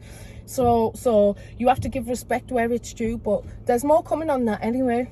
Trust me. Yeah, I actually attended one session there as well. Did you? Yeah, How did you find it? You know, it was good. It was good. I enjoyed it. It was a great experience for myself. Yeah? Yeah, definitely. Was it spiritual, uplifting? Yeah, definitely uplifting. But you see me, I'm kind of a person like, I stay in my own lane and focus on what I'm doing. I'm very content at doing that. So, Yeah, but it was good. It was a good experience. Yeah. Yeah. Yeah. And I must say that Nation of Islam, although I study with them, I'm not religious. Like, I don't believe in one specific religion. I believe in God, of course, and spirituality and stuff. But I don't believe in one specific religion. And what I love about Nation of Islam is you don't have to be Muslim or Christian or anything to attend their sessions. And the majority of their sessions, yes, they speak about Allah and the Quran and Islam and the importance of it, but they also speak a lot about black knowledge, black culture, black history in the West, in the UK and America. I've got a question as well. So for you, you learn a lot, and a lot of what I know actually comes from them. I got a question, and it's kind of a similar question to what you were saying as well, D. You see, where you're involved in so much and you've got so much knowledge on what you care about. Like, you see, D said that he puts his phone to the side, and he kind of has his break, So what do you do to, like, kind of replenish your mind? How do you kind of get your kind of balance back? I actually feel balanced. I don't know, because it's not something that I do and put to one side. It's me. I live it every single day. See, there's no switch off point. So there's times that, so there is, but not in the same way that you guys might do it. Like, for example, my phone is always on night mode. Oh, really? My phone is always on night mode. I have different numbers from my WhatsApp to my normal calling number. I barely give anyone my calling number. If I do, it's to do with work or it's family or something where I can't speak to someone via WhatsApp. On my WhatsApp, it's a separate number, same phone, separate number. So people from WhatsApp that are in these groups who love to try and ring you and stuff, when they try and ring me, they can't get through to me. I know WhatsApp has introduced a WhatsApp call now, but I switch all my notifications off as well on social media. Okay. So I don't have all WhatsApp message notifications I popping do the up. same. WhatsApp don't have notifications, so even if someone tries to call me through the WhatsApp call, it doesn't come through. I control the communication. The best thing is to, number one, be in control of everything of yours. You can't control other people, and you shouldn't want to. Control yourself and be your own boss, number one. Number two, you just have to prioritize what you spend your time on. So I do a lot of stuff. No, I don't really get stressed out because I like doing a lot of different things at the same time. Not like multitasking, but I like being a social worker. I like being in a political party. I like being a regular attender of Nation of Islam. And there's other stuff what I do as well. I just recently resigned from two posts in Croydon. One was sitting on a stop and search panel holding the police accountable for illegal stop and search, right? I left that because of the racist woman who heads it, and I've complained about her to the Mayor of London because that's who runs these projects. Internal racism again, but I don't stand up to it, and I will always tell someone if they're oppressive, and I will always tell everyone on the team as well. So I emailed everyone saying, can you stop inviting me to meetings? I'm not coming at the moment. There's a live complaint against the chair. Once the complaint's been dealt with, then I'll consider returning. Boom, that's dealt with. Now, there was another thing. I was chairing this project in Croydon called Big Local Broad Green. I was the chair. I was a co-chair for over 2 years, and we're supposed to give funding to the community, but whenever there's funding going to the black community, there's always barriers, and I know this because I'm the chair and I try to push through certain amounts of funding myself. What's that term? Sugar? Chair? Chair. Like that's what it's called, yeah? Yeah, cool. the actual chair. Sorry to cut you. So what the chair is, you're basically just accountable to make sure that everything's kind of organised. You understand the terms of reference. You make sure that everyone's going in accordance to the term of reference, which is the rules. Kind of like governing, But and I chair the meetings in it. So I used to attend every meeting. If I'm on something, I'm very reliable. So I'd attend all the meetings and stuff, and I put bare time in. And then all of a sudden, we got a hub. We got given a building from Croydon Town Centre. We got a hub, and then for some reason, the steering group decided to get 3 workers. Tell me why there's 3 white workers when we live in Croydon. Not one of them are black or brown. Why? And then the Asian Resource Centre, who held the money for them, there was always... Listen, I am really crap at maths, but there was always missing numbers on their form. I swear to God. So there was dodgy stuff going in there. They thought they were smart, but they weren't smarter than me. The type of person I am, when I see stuff like that, I nip it in the bud. So I called a meeting with the manager of the staff. Do you know what I mean? Why should I call the meeting when I'm complaining? You should be a manager. You should see there's a dispute between the chair and the paid staff, and you should say, do you know what? Let's call a meeting. That's how professionals do it. So, yeah. So anyway, I resigned from 2 roles recently as well. So I do a lot of stuff, but there's certain goals that I have in it, and there's certain things that I'm trying to achieve. A lot of these are really hobbies, but I'm a very passionate person. I'm a very cultural person. I'm a very spiritual person, and I know I have spiritual powers. Yeah. So I feel like a lot of this stuff, what I'm doing, I have to do it like it's not a choice. Do you know what I mean? Yeah. Because I feel like that's what God wants me to do. Do you know what I mean? So. Do you know what? It's good because I actually asked you something that all your fans probably know about yourself as well. So it's good to have those kind of questions circulating. You know what I mean? Yeah. So that brings me on to my next question. If there was, say you was a fan of yourself, what's the one question you want somebody to ask you? If that makes sense. That's a complicated one, isn't it? I would say, So ask yourself. how do you have the drive to get up and go like every single day? Like, because obviously I know a lot about me in it, so I can think like I'm literally single, no kids, no partner, lived by myself since I was 17 and I'm 32. Yeah, do you know how many years that is? So that's 15 years. So to do all of that and to live in 3 different cities, to have 2 different degrees, all by yourself, right? Looking from the outside, it's like, wow. Do you know what I mean? Considering you didn't get no GCSEs, you were in a young offenders when you were 17. That's a lot. That is a lot. But do you know what? You got to give yourself a I clap wake for up that, and I just have drive every day. Every day I wake up, I have drive. Thank give you. yourself a clap as well. Come on. That's a bit gay, but yeah. so yeah. But you see what? Yeah, it's the spirit that drives me. I swear to God. Okay. And do you pray though? Kind of. I meditate by myself, but I'll pray like if I'm in meetings with other people from different faiths. I don't mind praying with people from whatever faith you are, but like Nation of Islam, I'll pray with them and that. By myself, I prefer to meditate. I think it's more natural, but connecting to your source, whether you pray, whether you meditate, whether you just read holy books, whether you keep it in your mind, the thoughts, and try and keep God's word, whatever that means to you, in your mind, you're doing the same thing.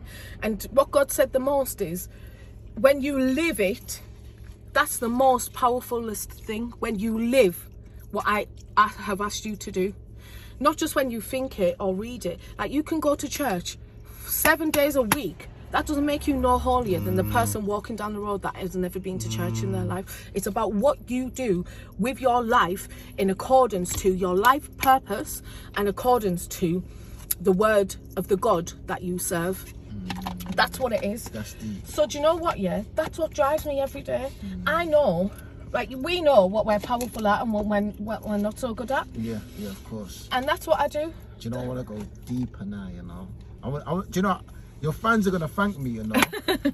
So you see, when you pray, can you give us an insight into the words that you say? I will, yeah. So do you know what? Yeah, I'm not gonna lie. Like, my dad, he proper believes in Jesus. He's proper, like, my dad was born in Jamaica and that, and he proper loves like Jesus and the Bible and stuff. Yeah, and my aunties and stuff, my dad's sisters.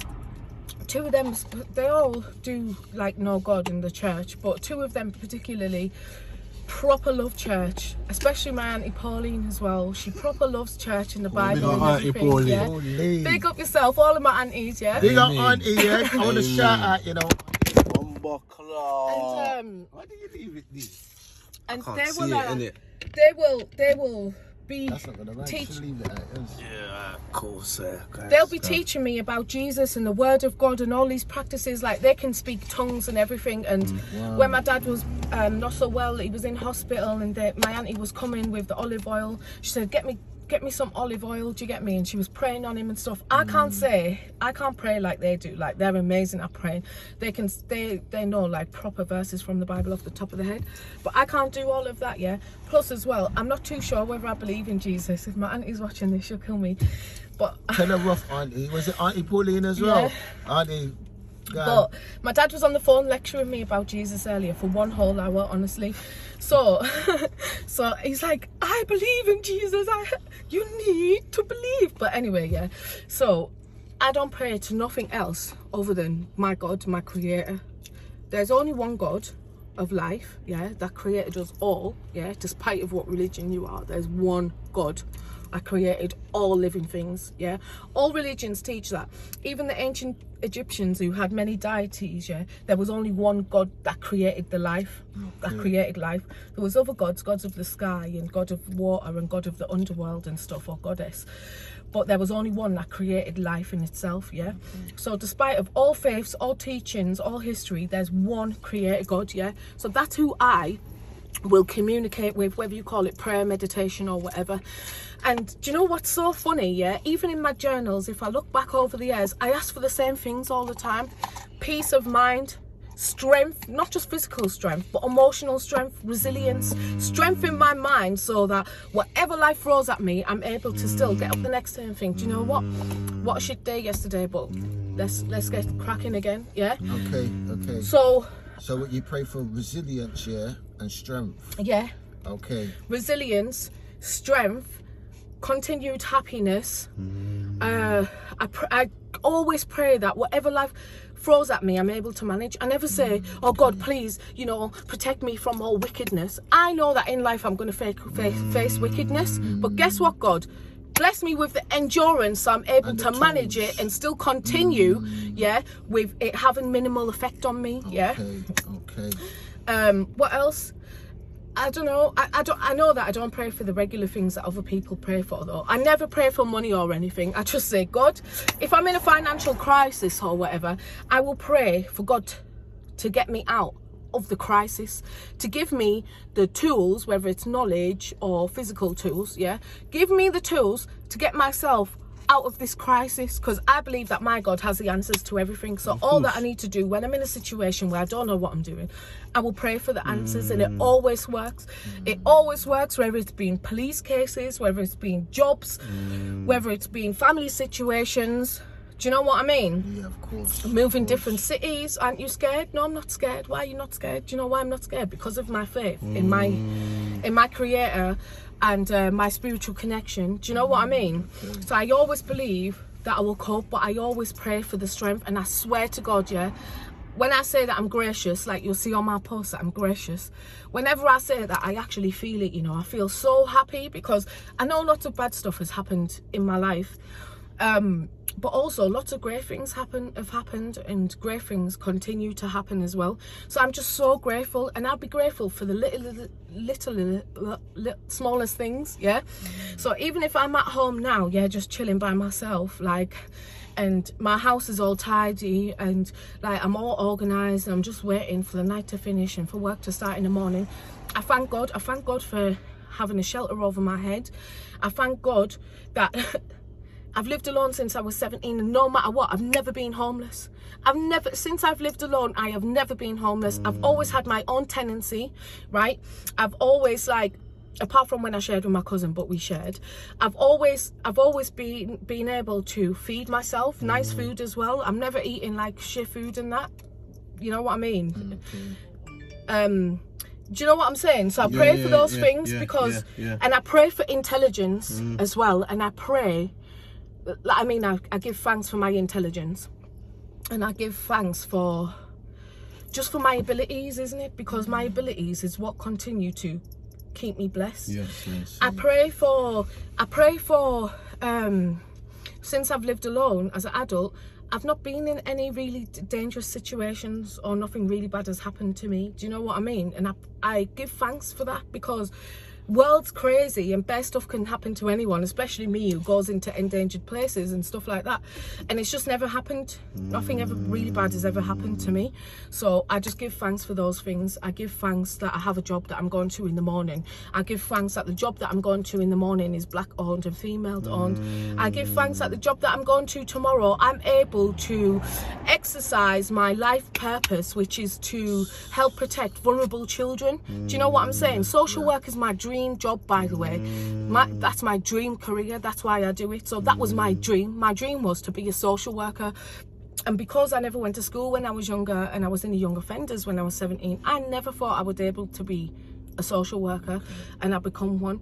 So of course I give thanks for that all the time. Do you know what I mean? I thank God so much, because so many people have dreams that they're capable of achieving, but they don't know they're capable of achieving because they've never tried. And one thing about me is I never give up until I get what I really want. Do you know people need people like you as well to say, inspire them and that motivation, that journey? Of course I do, because even from being 20 years old, I was a life coach. 20 years old, you know, and I was a life coach. I've been in paid work, helping and supporting people since I was 20 years old. That ain't even a joke. I'm 32 and I've worked in this field for 12 whole years. Do you think that you had like a wise soul? Do you reckon your soul's old? You might have been young, but inside your spirit's been like kind of got the wisdom from 100% previous experiences, 100%. all your connections. Do you know where that comes from? I truly believe that comes from my dad's lineage. My dad, he's a Maroon. The Maroons come from the Ashanti tribe in Ghana, and they travelled through to Cuba, to Jamaica, and that's why there's a lot of Maroons in Jamaica. However, I think it comes from my maroon bloodline, and I feel like, you know, when people say the ancestors are protecting them, I genuinely feel like that, because I've been in so many sticky situations and I've managed to get out. I'm a firm believer of that. Do you see that? Yeah, I swear to God, I proper think that I am.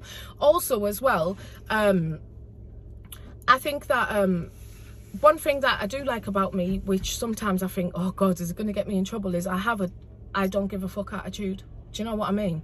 Like, if I don't care about something, I won't even focus on it. If people try and distract me, or if people say things to me, or try and... I say, do you know what? I don't give a fuck about that. Why do you term it as not living your truth? Why I would say that you're living your truth, not that you don't give a fuck. Like, I think that's the wrong way of looking at it. When I would say you're living your truth. Yeah. No. What I mean about don't give a fuck attitude is actually in a moment. Yeah. Like, say for example, I can say and do what I do in mainstream political parties, and even all of our elders are like, wow, we need your energy. Wow, you know, we've never seen this happen before. That's my I don't give a fuck. The reason why other people don't do that is because they're scared of the consequences. I don't give a fuck about the consequences.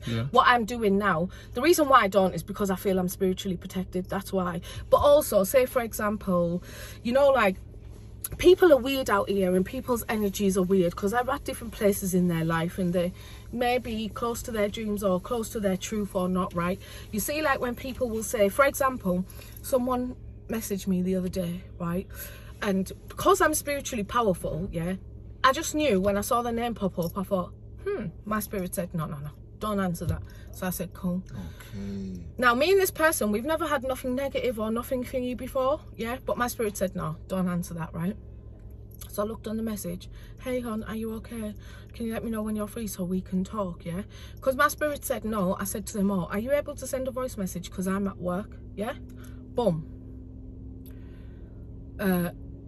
No, what did I say? Did I say send me a voice message? Voice note. Oh, I think they sent me a voice message or something, and I said, I'll listen to it later because I'm at work, innit, My spirit just wouldn't let me communicate with them. Boom. So then she come again. Then she come again anyway, and she said something else in it. So I just read it and didn't respond, because you don't if you responded to every person that contacted you or sent a message, right, you literally wouldn't have time to focus on your goals, your dreams and your purpose. Facts. I put that above other people, above everyone, and people may take that personal, but Janos, I even put it above my brothers and sisters, my mom, my dad, and my dad's my most favourite person in the world. So if I can put that over him, why do you think you have any authority? Anyway, boom. When I finally got to it, right, all she wanted to say is, what do you think about a situation that happened recently on social media? I ain't going to talk about it on the camera because it's not something that I get into, but what do you think about this? I just said, you know what, B, I'm focusing on myself, I don't really want to discuss it, number one, because I don't think it's in my benefit or your benefit. If you're interested in it, keep on watching, because the truth always comes out in the end. Yeah. However, I prefer not to speak about it. I prefer to spend my time on what serves me. Time is money. Boom. True. Her response is, yeah, but everyone's time is money. That's when I just cut off. I just went, bye. I'm not going to read the rest of that, because what some people want sometimes is not even your opinion. They want your engagement. They just want your attention, right? The back and forth, back and forth. Listen, right? I don't have a man. I am not bisexual or lesbian. I am not going to do that. Those type of arguments should be with people that you're in business with. If you're not making me money, if you're not my man, right? We don't have no business. We don't have no business, and I ain't gonna argue. I ain't gonna let my emotions get tied up over someone that I barely even know. That's not me. That's my don't give a fuck attitude. I can just switch off and think bye. Whereas when I was younger, maybe 10 years ago, I'd sit there all day. Like, do you know what? Yeah, I know you're just fucking bugging me. I know that you're doing da-da-da-da-da. Leave me alone. Do you know what I'm saying? And I'd start going on to personally, like, do you know what? You're this, you're that. I don't have time for that anymore. I just don't have time for it. Do you know what I mean? I'd rather do the work what I'm working with. Abuse people, fighting racism in the Labour Party, which I'm doing right now. And they're like, I said to them, do you know what, yeah, your report, so there's some racism that's happened in the Labour Party. The Labour Party have written a report to say, oh, these are our findings, this is what we're saying, we apologise. My response is, because you've apologised, it doesn't mean that we accept your apology, right?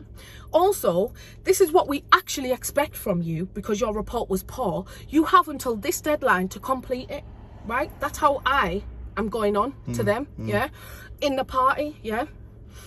The party are like, whoa, they don't know how to react because they've never saw that before. They're used to saying, this is the report, this is what it is, and done, and everyone's like, apology. oh, did you see the okay. report? Did you see the report? Even if everyone's not okay, they're not going to say it. But our generation is different from our elders. I love our elders, respect them to the max, but guess what though?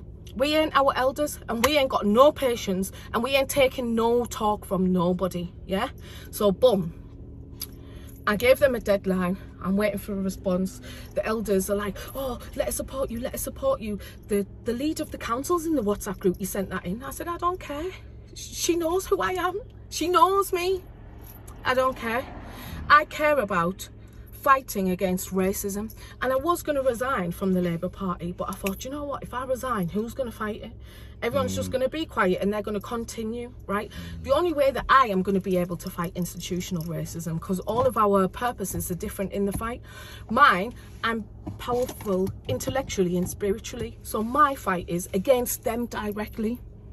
Remember, it was the same House of Commons that discussed and agreed to send the slave ship, yeah, Jesus of Lubeck, to Africa to start the transatlantic slave trade. It was discussed in this political household. You know, enough people don't know a slave ship was called Jesus. You know that, innit? Oh, didn't I say that though? Slave ship. No, you said that. Sorry. You said that, but not a lot of people know. Oh, sorry. There was this. So when man's preaching to man and telling man, yo, you're on this Jesus thing, man don't know there was a ship called Jesus. They said they had a slave ship, right? It was an ex-warship, right? And they used, they'd finished with the war now. So then, I can't remember which war it was. They'd finished with the war and they had such a massive ship. They thought, what can we do with this, right? So what they'd done is they went and, I'm trying to remember the guy's name who done it. But he went and he asked the Queen, can we please, we've been to Africa, this is what we found. Can we please, you know, like rob them? Yeah, rob them and rob their lands. The Queen said, you can bring the African people here, but whatever you do, don't force them. Yeah? They didn't have to force them, because we had people in Africa that was gladly giving our African brothers and sisters to these slave masters, right? To this day, Africans in Africa who witnessed our brothers and sisters being taken away believed, because they were taking away so many people in mass numbers, they believed that these Europeans were eating us. And you know, still today there's a belief that these white elite Europeans eat us. Look up Hillary Clinton. Hillary Clinton has her own restaurant, yeah, that's a cannibal restaurant. This is why Trump is not a good person, because if Trump was a good person, he would have went to Hillary Clinton's restaurant and shut it down. Yeah, Trump done all of that thing before. He didn't launch those investigations into Epstein Island, by the way. It was the victims that come up and started speaking out against it, yeah? Remember, Trump has attended a lot of these parties with Epstein. Remember that Trump has attended Epstein's Island bare times. Remember that Epstein has attended Trump's island bare times. Many people don't even know Trump's got his own island, that he's gave girls from his own island to Epstein to go and work in Epstein Island. But they will tell you, I support Trump. They support Trump because they don't know about him, yeah? But anyway, going back to Jesus of Lubeck. Jesus of Lubeck was a slave ship that was sent from this House of Commons in the UK to go and capture our brothers and sisters, right? Now, remember that although it's different people, yeah, it's the same spirit that is still there in heading and leading these political parties. The leader of the Labour Party, Keir Starmer, yeah, who's the current leader of the Labour Party, he took over Jeremy Corbyn. Guess what he was the head of? He was the head of the CPS, the Crown Prosecution Service, yeah? Whoever doesn't know what that is, they're the head of the courts. And for anyone to get charged, say for example, I was an officer and I wanted to charge someone for doing a crime, I would obviously take them to the police station and stuff. It has to pass a certain level. Once it does, I can send it to the CPS, the Crown Prosecution Service, and say to them, can we register this case at court, right? The CPS will then decide whether they have enough evidence to charge a person guilty or not guilty. Now, Keir Starmer, the head of the Labour Party, he was the head of the CPS when Jimmy Savile got away with all of those sex crimes against children. Keir Starmer, he is the Labour leader right now. So that's who we've got. Who's leading the Labour Party right now. This is why some of us have to stay, those of us that have the abilities and capabilities and the patience and stuff, we have to stay in those parties and fight. And that's why I'm staying in there and fight. And trust me, I ain't gonna let that one go about Keir Starmer. But right now, Keir Starmer ain't my main issue, because there's always going to be white elite leading these parties. My main issue is fighting internal racism from the top down. That's what I'm trying to do. And I'm not going to say that I'm going to achieve everything and make sure that the UK is no longer racist. That's quite impossible. But what I am going to do is, where I am in my local party, I'm going to call it out and I'm going to nip it in the bud and I'm going to stamp it out and I'm going to embarrass everyone in the party. And if that doesn't work, I'm just going to be so unruly, because, like I told people in the Labour Party, I was an activist before I come to the Labour Party, and I'll be one after the Labour Party. This is when one of the councillors said, well, you know, because I was thinking of becoming a councillor and my MP was going to introduce me to like counselling and stuff. But then I realised I'm more powerful without any position. But one councillor said to me, look, if you want to be an activist, yeah, you kind of have to like follow suit. I said, oh, is that right? Okay. I said, just letting you know, I've been an activist for about 8 whole years, you know, 8 whole years. I've been influencing policy since I was under 18. I was influencing policy for children in care and stuff. So yeah, so that's why it is more powerful for some of us to stay in the UK. That's why it's more powerful for some of us to stay in these political parties or these workplaces or wherever we're facing institutional racism, because we have to fight. There's that side, but there's also what the Nation of Islam teach as well. We need to the only way that we're truly going to be successful is by separation. We had the most successful civilization on earth to date without those. So we know that we can achieve it, but not everyone's ready for that. So that's why we have to think of the 2 options. We have to plan to separate. We also have to plan how we're gonna best utilize ourselves and our powers within their own systems, and that's that, really. But one major issue that we do have in the UK in regards to racism, right, is that there's not many black managers and stuff, yeah, in leading roles across all sectors. So whether it's politics, maths, engineering, science, social work, law, even your general post office, even your little corner shop, the black people always get the voluntary roles, the lower paid roles, the medium roles. we don't get the managerial roles, what we're qualified for and what we're actually really skilled at, and sometimes more skilled than those who are in the positions. So, but again, like you said, it's their system, so why are they going to let us overgrow them in their own system when their whole plan is to keep us oppressed? And they oppress us, right? And they're still not doing largely better than us. So imagine if we weren't oppressed. Imagine if we all, not we all, but because we do have some fair opportunities in this country, and people think, oh, it's not racist, we do have opportunities and stuff, but guess what? You're not looking at it from a whole level. You're not looking at it socio-economically. Where are our black schools? Where are our black buildings? Where are the buildings and organisations and systems for black people, by black people? There are none, right? And do you know what's so funny? Sometimes people, black people as well, will say to me, oh, Nation of Islam, you shouldn't go there, they're racist, it's only for black people. My response is, since when is something only for black people racist? Oh, well, it is because no. Okay then, you tell me when you've been to a Jewish school. You tell me when you've been to an Asian Muslim school. You tell me when you've been to a Hindu school or whatever. Do you know what I mean? Yes, you can go for one day in one session. No, you can't join. Even black Muslims that go to mosques where there's Asian Muslims or Muslims from other cultures, you will see the other people looking down on the black Muslims, and then their religion teaches against that. So why is that? That's why we need our own buildings, our own systems, our own schools, our own organisations. That's why we need our own.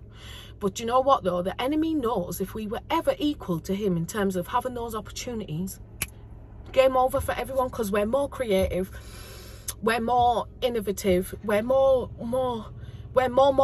everything basically. And that's factual, and that's factual, and that's factual.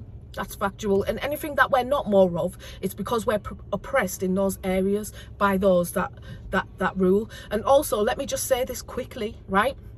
I'm sick of the term anti-Semite and anti-Semitism being thrown around in this country. Let me tell you something, yeah?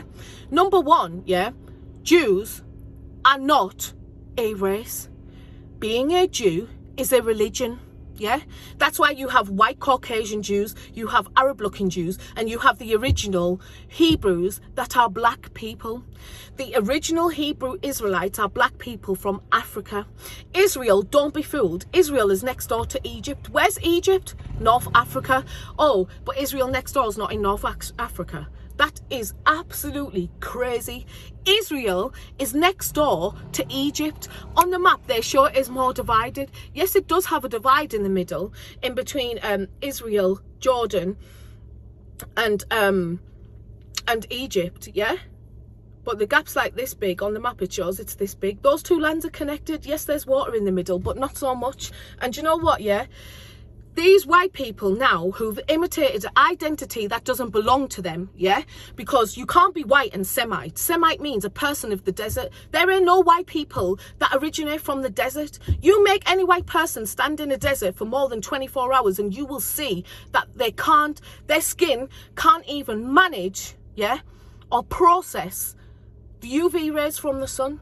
They cannot manage the climate. Yeah, remember, sun is bad for skin. It's not bad for skin that has high counts of hue melanin, which only black people, African descendants, have. Yeah, when it comes to the original Hebrews, yeah, which are the Jews, that's what Jewish is supposed to mean. The original Hebrew Israelites are black. Semite means a person of a desert. Therefore, a white person that follows Jewish faith could never be a Semite, and therefore any comment against them could never be anti-Semitic. That is the wrong term. Now, people can be prejudiced against their religion. Yes, being prejudiced against someone's religion is wrong, right? However, what's not wrong is the fact that we point out that they are not the Jews, yeah? They are not the Jews. They're white Europeans that have adopted a religion. You can't change cultures. You're born as a white European. You're not an Israelite. That needs to stop, number one. And number two, the white Jews who are imitating, they are imposters, and it needs to stop because they will feel the wrath of God. Yeah, they will definitely feel the wrath of God. The true Hebrew Israelites are black Africans, and any true person of Jewish faith will admit that to you, despite of what race they are. And I've even had white Jews admit that to me, you know. So, and like I said, the brother Stephen Graham, who makes documentaries, he's from Northwest London. I was blessed with some documentaries off of him that he's given me himself, that he's done himself, traveling to the Middle East, traveling to all these different places that are around ancient Kemet, that are around Saudi Arabia, that are around the places where the Israelites were as well. He's done the research, and he's gone there and he's spoken to old black people that know that the true Hebrew Israelites are black Negroes. That's 100%. That is 100%. There's a good book if you want to learn more about that. There's a good book, and I think it was written by the Nation of Islam, if I remember correctly. Yeah, but anyway, it might not be, but anyway, look up this book, The Secret Relationship Between Blacks and Jews. The secret relationship between blacks and Jews. You will find out that black people are the true Hebrew Israelites that the Torah and that the scripture speaks of. The scripture as well, the Torah, also speaks of the two type of people. There's the Jews that are the Hebrew Israelites, and there's Jewish. The Jewish people are the fake imposters, and they come, this is what their scripture says, that they come from the synagogue of Satan. Synagogue of Satan, yeah? Now, if you look at what Israel the state, yeah, because there's a difference as well. There's people who follow Jewish faith who can be normal people just like me and you, and they're born into a family of religion, yeah. That's not their fault. They follow that religion. They think they're following the correct thing, that they're doing the right thing, like anyone of any faith, yeah. I haven't got nothing to say to them. But you see those people in Israel, the elite, those who know the truth but teach otherwise, those who know that they are not the true Israelites, but they will happily impost day in, day out, yeah? You're doing the work of Satan, yeah? And you know this, yeah? And the Israel state is what is bad. Israel state is what is killing off Palestine and trying to say Palestine belongs to them, which is not true, yeah? But those Jewish people from the synagogue of Satan, that's who rules the Israeli state. That's who Trump refers to when he's talking about Israel are great, yeah? So just know the difference and research the difference, and then understand why these white politicians in the UK, if you talk up about the Israeli state or about the people that are from the synagogue of Satan and the nasty work that they do on behalf of Satan, yeah, they will say, oh, you're anti-Semitic. And I even said to them in a group the other night, how can I be Semitic to you? You know, how people need to stop claiming this name Semitic, because they are not Semites. Semites are not white Europeans. And I had this debate with a Jewish guy in bloody Hyde Park, yeah, just a few months ago, maybe 2 months ago anyway. This little white old guy who stood on a stool, yeah, some people are so extra. He stood on the stool just so he could feel a bit tougher, I guess. So I said to him, are you a Jew? Because he had this Jewish thing on. He said, yes, I am. I'm a Jew. I said, okay, where was you born? He said, England. I said, okay. I said, you seem like you're white Caucasian to me. Is that true? He said, I'm mixed race. You don't understand mixed race people. I said, oh, that's so funny. I said, what race are your mum and dad? Oh, they're both white European. I said, oh, that's so funny. Well, he said, well, they're both like me, which is white European. I said, oh, that's so funny. Never guess what? My dad's black from Jamaica and my mum's white and she was born in Germany, dear. So never guess what? I am actually mixed race. You're one race. I had to break it down to him that being a Jew is a religion, not a race, yeah? I also had to break it down to him that there's two different genes. There's two different genes in the world. There's recessive genes and there's dominant genes, yeah? There's only black Africans and their descendants that carry the dominant genes. Even mixed race people like me, I will possess the dominant gene, yeah? When my genetics are tested. White people and Asian people and any other people, they have recessive genes. Indian people, yes, they have recessive genes. Even the dark black ones, they have the recessive gene. Yeah, this is factual. This is factual. Did you also know as well, yeah, this is another crazy fact, but it's so true. You see, when people are born with those tails at the back, That's because the recessive gene comes from the rhesus monkey. Now, the code for that gene is RH-1, capital letters RH-1 gene. Google that, RH-1 gene. You will learn, that Asian people and white people, Caucasians, share the same gene with a rhesus monkey, Did you also know that those tails that some humans are born with, they only happen to the white and Asian people? There's never, to this date, been a black person born with one of those tails. Do you know why? Because of the genetics. Black people only have the dominant gene, and that's what the Eve gene is, and that's what carries our melanin as well. That's what gives us melanin. That's what protects us from the sun and from other disorders and diseases and stuff what other people may get, basically. So that and the scientific name of that gene is the mitochondrial gene. Mitochondrial gene, MITOCHONDRIAL, mitochondrial gene. Google that. That's going to give you some good information. Separately, the vaccination now. They've probably only ever tested that vaccination on recessive genes, right? If you saw the adverts of, we need to do the testing on more black people, Whatever they test, it's going to work different on them to us. 100%. Look at COVID. No matter how many black people died recently, whether you think COVID's real or not, I don't, but some black people died, some white people died. There's more white people that have died worldwide than any other race. Well, Caucasians, because a lot of people died in Iran as well. But there's more people from the recessive gene that have died than those from the dominant gene. And that is factual. So, they're good pieces of information to research anyway if you haven't started yet. Look at the genes, because you know what, when I spoke about the difference of genes in front of what some white supremacists, they were like, gobsmacked. They were stunned, because some of them know it, especially the Freemasons and them. Some of them know it, but they don't know that regular people like me and you know it. So, and once it becomes general knowledge where everyone knows it, there's gonna be a shift, a spiritual shift, because over everything, it's spiritual warfare that we're in. Some people don't know that. Racism is just one of the small results of the real fight, which is spiritual warfare over evil. Exactly. Is it still recording? Yeah, we're still recording. It's 2 hours in right now. That's okay anyway. Well, I finished for the evening, guys. Do you know what though? Brown Sugar, Does any of your fans know you? Like, I don't have fans, I just have friends. So you see your friends, have they ever asked you those type of questions? Because right now, I want to be happy and go sleep happy knowing that we've got some exclusives. Exclusive! Well, these are exclusives because remember, I don't even do lives on my Instagram. People say, can you do live? But I don't, I never give those things a time of day. And a lot of my friends, if I don't think you're conscious, I'm not going to speak to you like that, because you're probably going to get confused and stuff. Do you know what I mean? But there's a lot of people, I wouldn't necessarily say they're my friends, but there's a lot of people, they're associates, that I know through different things, that may think, what you doing? Should we link up and do that? I don't think they really know what level I think on, so I don't have those type of conversations with them. Do you know what I mean?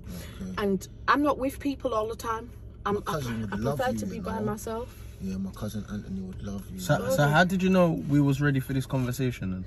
Well, I'm not giving it to you, I'm giving it to them. For the fans. Do you know, I was thinking this episode has to be Brown Sugar stripped back. Because we strip That's so right, much. because I've said a lot of things on the camera that I've never said on camera before. However, there are some people around me who know everything what I've just said. They already know that. But those type of people are more higher up, like in Nation of Islam or whatever. They're not my day-to-day friend, because one thing that I do love though is children of Rastas and Rastas. I love them because they know all this. You see, if you're a child of a Rasta or of a Maroon or some spiritual, something strong, it's like this knowledge is kind of innate, and I think this is why I'm a little bit knowledgeable as well, because of my dad's lineage. But that's why I love them Rasta youths and stuff, because you can chat to them about those things, you know what I mean? Do you know about Dr. Malachi York? Malachi Z. York? Yeah, I do. I know about the Nawapians. Okay. That's why I wear the ankh. Okay. That's not only why, but They first started out as Moors, then they went to Islam, then they went to the teachings of ancient Africa, and now they call themselves Nawapians, and they speak in a different language, but it's more like a dialect because they use tones and bass and stuff rather than words to communicate. Okay. They have their own language, and I know some of the Nawapians from the UK. Some people call them Nawabians or Nawapians. Some spell it with a P or a B. But anyway, those Nawapians, they continue the legacy of the ancient Africans. Malachi Z. York, yeah. I know about him. He's in prison, isn't it? Because this is what I'm saying. Every single powerful person in our community. Remember, the FBI, right? And don't think that because we don't have the FBI in the UK that there isn't one. There is, and it's called the MI5 and the MI6. In regards to UK protests in the UK, they have the MO6. Yeah, I've already dealt with them. Don't worry about that. But yeah, the MO6, the MI6 and the MI5, they are in the UK and they do exactly the same as what the FBI do. Don't ever get it twisted. Yes, they are scared of the rise of a black messiah. This is what the FBI, the MI5 and white supremacists all over the globe are afraid of, a black messiah. Yeah, so any black leader that becomes too powerful, they will kill them. Look at them all, even our singers, Bob Marley, they killed him. They killed him. Don't think cancer killed him. They killed him. Yeah, they kill all of our leaders because of their fear of the rise of a black messiah. This is why we have to protect people like Shaka and like Akala and all of them things. Yeah, there's a good brother around here as well called Shakara. He's so knowledgeable. I've been on a panel with his dad as well before, because his dad's very, very, very knowledgeable, and his mum is. I first was introduced to them by the Nation of Islam, because the Nation of Islam, although they're Muslims, they allow any person to come and speak at their panels or have events in their buildings, whether you're a Rasta, whether you're from the Pan-African community. Like, even if you're a person of no faith but you're just from the black community, you're welcome there, innit? Like, to do your events or speaking or whatever, and that's how I met them. But they're the type of people that I like chatting to on these levels. I think it's pointless, in a way, trying to chat to people whose brain and spirit is not on this level and not ready for these type of conversations. I don't think it's a way of speaking to people who are keen to know more but don't really know more. But to try and drum knowledge into people when they're not interested, you're wasting your own time and you'll probably put them off for life. So honestly, you better just wait until they're ready, because people will become ready. Do you know, people will, sooner, especially in times like this. You see, coronavirus, yeah? Way before coronavirus, I was posting bad stuff about the government, about Bill Gates, about the white supremacists, about our history, about our power, about what we should do to galvanise ourselves and all of that. Now that coronavirus happened, one thing I'm glad for is that many people are starting to wake up, because we have time to sit down and look and think, that doesn't seem right. Some people, yeah, they're more asleep now than ever before. They're more asleep now because they believe this virus. Oh no, I'm not going out. Yeah, they actually believe that. I struggle with these people on a day-to-day basis. And you know what? One thing I would like to say, yeah, I knew. See all this stuff that you're talking about, yeah. I knew from the age of 16. But what you just said was very important. Some people are just not ready for it. They're not ready. So I kind of shied away from the whole topic now. Yeah. But you probably knew some stuff before you were 16 as well, because when we're spiritual, we get messages from being a child, you know. And big up these, because in my bedroom days, me and them had these conversations constantly throughout the years. Exactly, they're the best people that are most valuable to you. Don't ever those are the most valuable people to you. You see, in the revolution, you're gonna see, if the revolution ever happens, yeah, if it ever come where where it was the real fight, good versus evil or whatever, they're the people you're going to see next to you. So those are the people who you want to keep around you and you want to prioritise over the other people who just want to, oh, why don't you come to this event? Oh, do you want to take some drugs? Oh, should we go and have sex with these two girls or guys? Or, do you know, like, those are the type of people where you just think, I'll save you for like my spare time when I'm really free and I've got nothing else better to do. And even then I might think, fuck that. Do you know what I mean? Yeah, true. But those people, yeah, who you can have these conversations with, that's your soul tribe. People who you can't have these conversations with, don't hold them accountable for it. It's not their fault they don't have the ability. Being spiritual and being knowledgeable is a blessing from the Most High, you know. It's a blessing from the Most High because everybody doesn't have it. Do you know what as well? I started categorizing people as well. You know, some people in their DNA, they're just solely warriors. They're around you to go and hunt and kill and protect you from enemies. Yeah. But them type of people, they're not spiritual. They are. Do you think they are? That's their spiritual power. That is their spiritual power. Do you think I don't have killers around me? Do you? Whoa. No, not that type of killer. Not like a person who kills other people for no reason. I mean like the actual... Protectors. Because when the kill I'm talking about is killing people with knowledge, killing people with knowledge and killing people with spiritual power. You know, like you can walk into the room and kill everyone. That doesn't mean that anyone's lost their life. Like you killed them. I can have a meeting with my comrades in the Labour Party or whatever, and I can kill everyone in the room and leave. No one's died though. That's what I mean. Those and surely you don't mean that those people around you are killing people in real life, right? But they're the protectors. They're protectors. Yeah. And when something's wrong, you can call them. You can lean on. You can listen. Like I said, everyone has their own position in the struggle and in the fight. It's not for like we can categorize them, but it's actually God that says, this is what I want you to be, this is what I want you to be, this is what I want you to be. People are made hard and strong on purpose. Them 6 foot guys who were proper wham, they weren't made to be peacemakers. Do you know? In a way that if you don't be peaceful, I'm going to mash you up. But they're made that way on purpose. They are warriors on purpose. Yeah. Some of them are genetically, like their mums and dads were told. Strong. They was told, use two of the mating and this is your purpose. It was very forecasted. Now you see me, I don't have children, right? And I'm not about to have children with anyone that isn't planned that way. Mine, it has to be forecasted because I know that my spirit and my mind is too strong, to take a man's seed that's just like gonna weigh my seed down. You have to benefit my seed, so me plus you, my child is gonna be hella strong, you know. Alpha female. Do you know what I'm saying? I want Selective my son breeding. to come out, looking like son Mike GLC. Real talk. I want my son Big up, to Mike. be big and strong and have the mind as well, because there's big and strong guys out there that are daft as shit. There's big what's Henry and Lenny? What Mice and Men? Mice and Men. Oh yeah, and there's big strong guys out there, right? And like they're like little guys that are tiny compared to them, chat shit to them. No, I ain't having none of that. My son has to be a warrior. My daughter has to be a warrior. Otherwise, I don't want children. And people will think, oh, that's so crazy. You're not going to do that. Oh, you'll have a child by the time you do. You'll have a child by... No. I don't think you realise the seriousness of it. Do you know what I'm saying? Like, you can't just have a child to anyone. Well, you can if you're just anyone. Or if you see yourself as just anyone, then having a child to just anyone is normal, isn't it? Equal, mutual.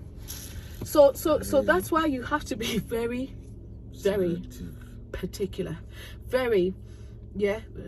it's really not a joke, because me...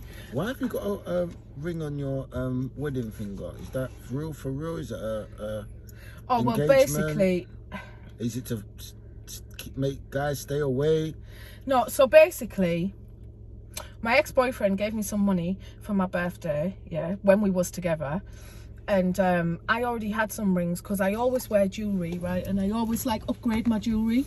So like this bracelet here, I had an old bracelet before, and I took my bracelet, added some cash and bought this, So that's what I do with my rings as well. Before I had a few smaller, cheaper rings, and I part X those cheaper rings with the cash that my ex gave me for my birthday.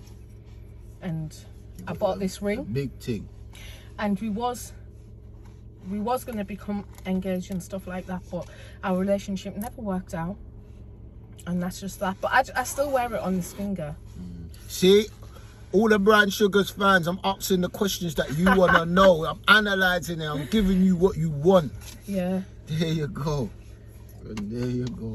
But a lot of people say that, why are you wearing that on your finger? You've got a man, isn't it? You got a man. And sometimes I say, just if guys are getting on my nerves. Oh, Yardies loves it. Is that a married ring? Yes, man, a married ring, this. But no, it's my ring. I just wear jewelry, so But so basically, life is very deep. We shouldn't take it as a joke. However, we should also live life seriously, but have fun. Like, you can still have fun. That's why earlier you guys were like, oh, should we get a drink? I'm like, no, I don't need a drink. Like, You got the vibes already. I already have the vibes. Thank you for coming on the show, though.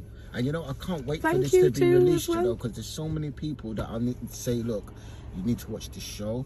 Everything that I've been saying for the last 10 years is here. You can take it or you can leave it, but it's another voice saying the same thing. Here you go. So, yeah, I just want to say that one of the reasons why I did actually agree to come on this show, yeah, he only asked me once and I was like, yeah, he didn't even have to persuade me. But honestly, other people, I'm like, no, I'm not coming on it, because, yeah, when you're chatting and stuff, that shouting over you, I can't do that.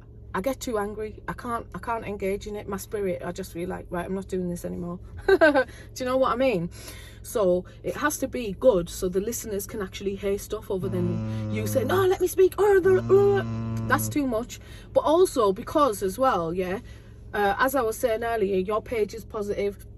The page for this show is positive. Do you know what I mean? Yeah, thank you. Like, you for that. you guys, your vibe is good. Like, you're not talking shit. You're not like on some, oh, you know what, let's link up, da da da da da.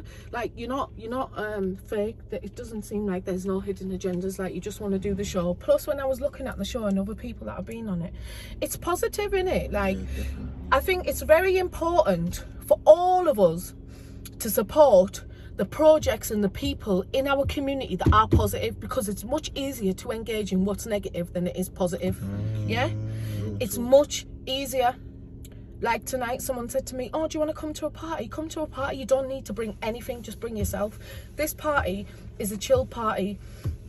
And they were like, yeah, just come and chill, bring yourself, da da da. And I could have gone to the party, but not every time what you think is fun is actually going to be fun and exciting. And there's nothing wrong with them people or the place where they invited me. Honestly, I was already in two minds, but it's very important to support people and projects in our community that are positive. And community support is where we all need to start. We all need to start supporting each other. We all need to start protecting each other on the street, in real life, on social media, our celebrities and that. We need to, our football players, we need to support them all. We all need to support each other, because we are one community, we are one people, and we do need to stick together. And that ain't no shade on any other race or whatever, because all others stick together, and that's fine. We need to start doing it, and that's that, really. Yeah. So thank you for inviting me on the show. Therefore. So Yeah. listen, what's the overall rating for the food now? We need to get Full that, of you know. style. What's the overall rating? D, brown sugar. What was your overall rating for? Boy, the food, the What's the food name of just the rang out all establishment? these energies and the electrics. It's just Was eating healthy. was as well, eating the- healthy. the I'm giving it a organics. strong 8. People know what my 8 is. It's a strong 8. Strong 8, yeah. Brown sugar. It's a strong 8. Yeah, Overall, I would say 9 actually. 9. We didn't even do presentation. Do you know what though? Yeah, like there's so much food left, and I feel full, you know. Yeah, And I feel as well. full as well. do you know what's so as well. funny? I only eat one meal a day, Yeah. right? So I haven't ate a meal today. I had a smoothie earlier when I woke up, and I had some water, and that's it. And I feel full. Do you? Yeah. But it's full. My stomach feels full where I don't feel hungry, and I think I can't eat no more. But you see, when you eat non-vegan food, yeah, it makes your belly feel bust, doesn't it? Like kind of painy and hurting. So when I said the black rice and that, and the vegan food, you digest it properly. Nourished. Like my We're belly, nourished. We're it well feels nourished. fine, yeah. Yeah. Whereas when I eat other food from restaurants and stuff, even Nando's, what I really like, yeah, afterwards I just think, oh man, Got why did I eat that? Undo that top button Yeah, of the trousers. do you know what I'm saying? Mad And thing, the next mad day I'm thing. looking thinking, did I put weight on yesterday? Noted. Yeah, Yeah. for me it gets an 8.5, so I was in the middle. I enjoyed it. It was nice. It was. What was the healthy. presentation, guys? We didn't give it no presentation. The presentation, right? Well, I must say that the presentation is so different now. How it is usually, because there's no eating at the table and stuff. They give it to you in takeaway boxes. So the presentation wasn't that good in terms of how it's laid out. But in each individual box, though, it looked okay. So I'd probably say 7. But that's thinking based that on as well. that's based in comparison to how it usually is given to me. So when it's usually, Yeah. Gets a 10. What would you give it usually? A 10, 100%. Okay. 11, 100%. Do you know what I'm worried about for my people? Yeah, you see, we had the quinoa, the coconut, the it's like carrot. Was it carrot? Oh, sweet potato and carrot. The or sweet something, potato, and that was mixed. Yeah, some people might not wanted that mix. Yeah, what it? Yeah, no, they didn't ask us. You see it? Yeah. And the black rice and the meat. Bulgur wheat. I like eating like that, but there's some people that don't know. I know, there's some people who don't, yeah, no, so, yeah. But in this time of COVID, where everything's just changing, like, you just got to take it as it is, isn't it? Yeah, definitely, Bradshaw. We need to do a part 2 with you. We definitely need a part 2. You missed out on a lot of things, you know, from us, you know. Well, A lot. let me see what the reaction is like to this, because once you release it, I might have like the Labour Party ring me saying, Katie, we saw your video, and we heard what you said. I'm like, okay, I've said it to you before too, and I've complained about it in writing, and I tried to resign about it 2 times. So what's your problem? So yeah. Where you Whoa. That means it's gonna happen. Does that mean it's finished? Let's do the outro. Oh, we got 2 hours.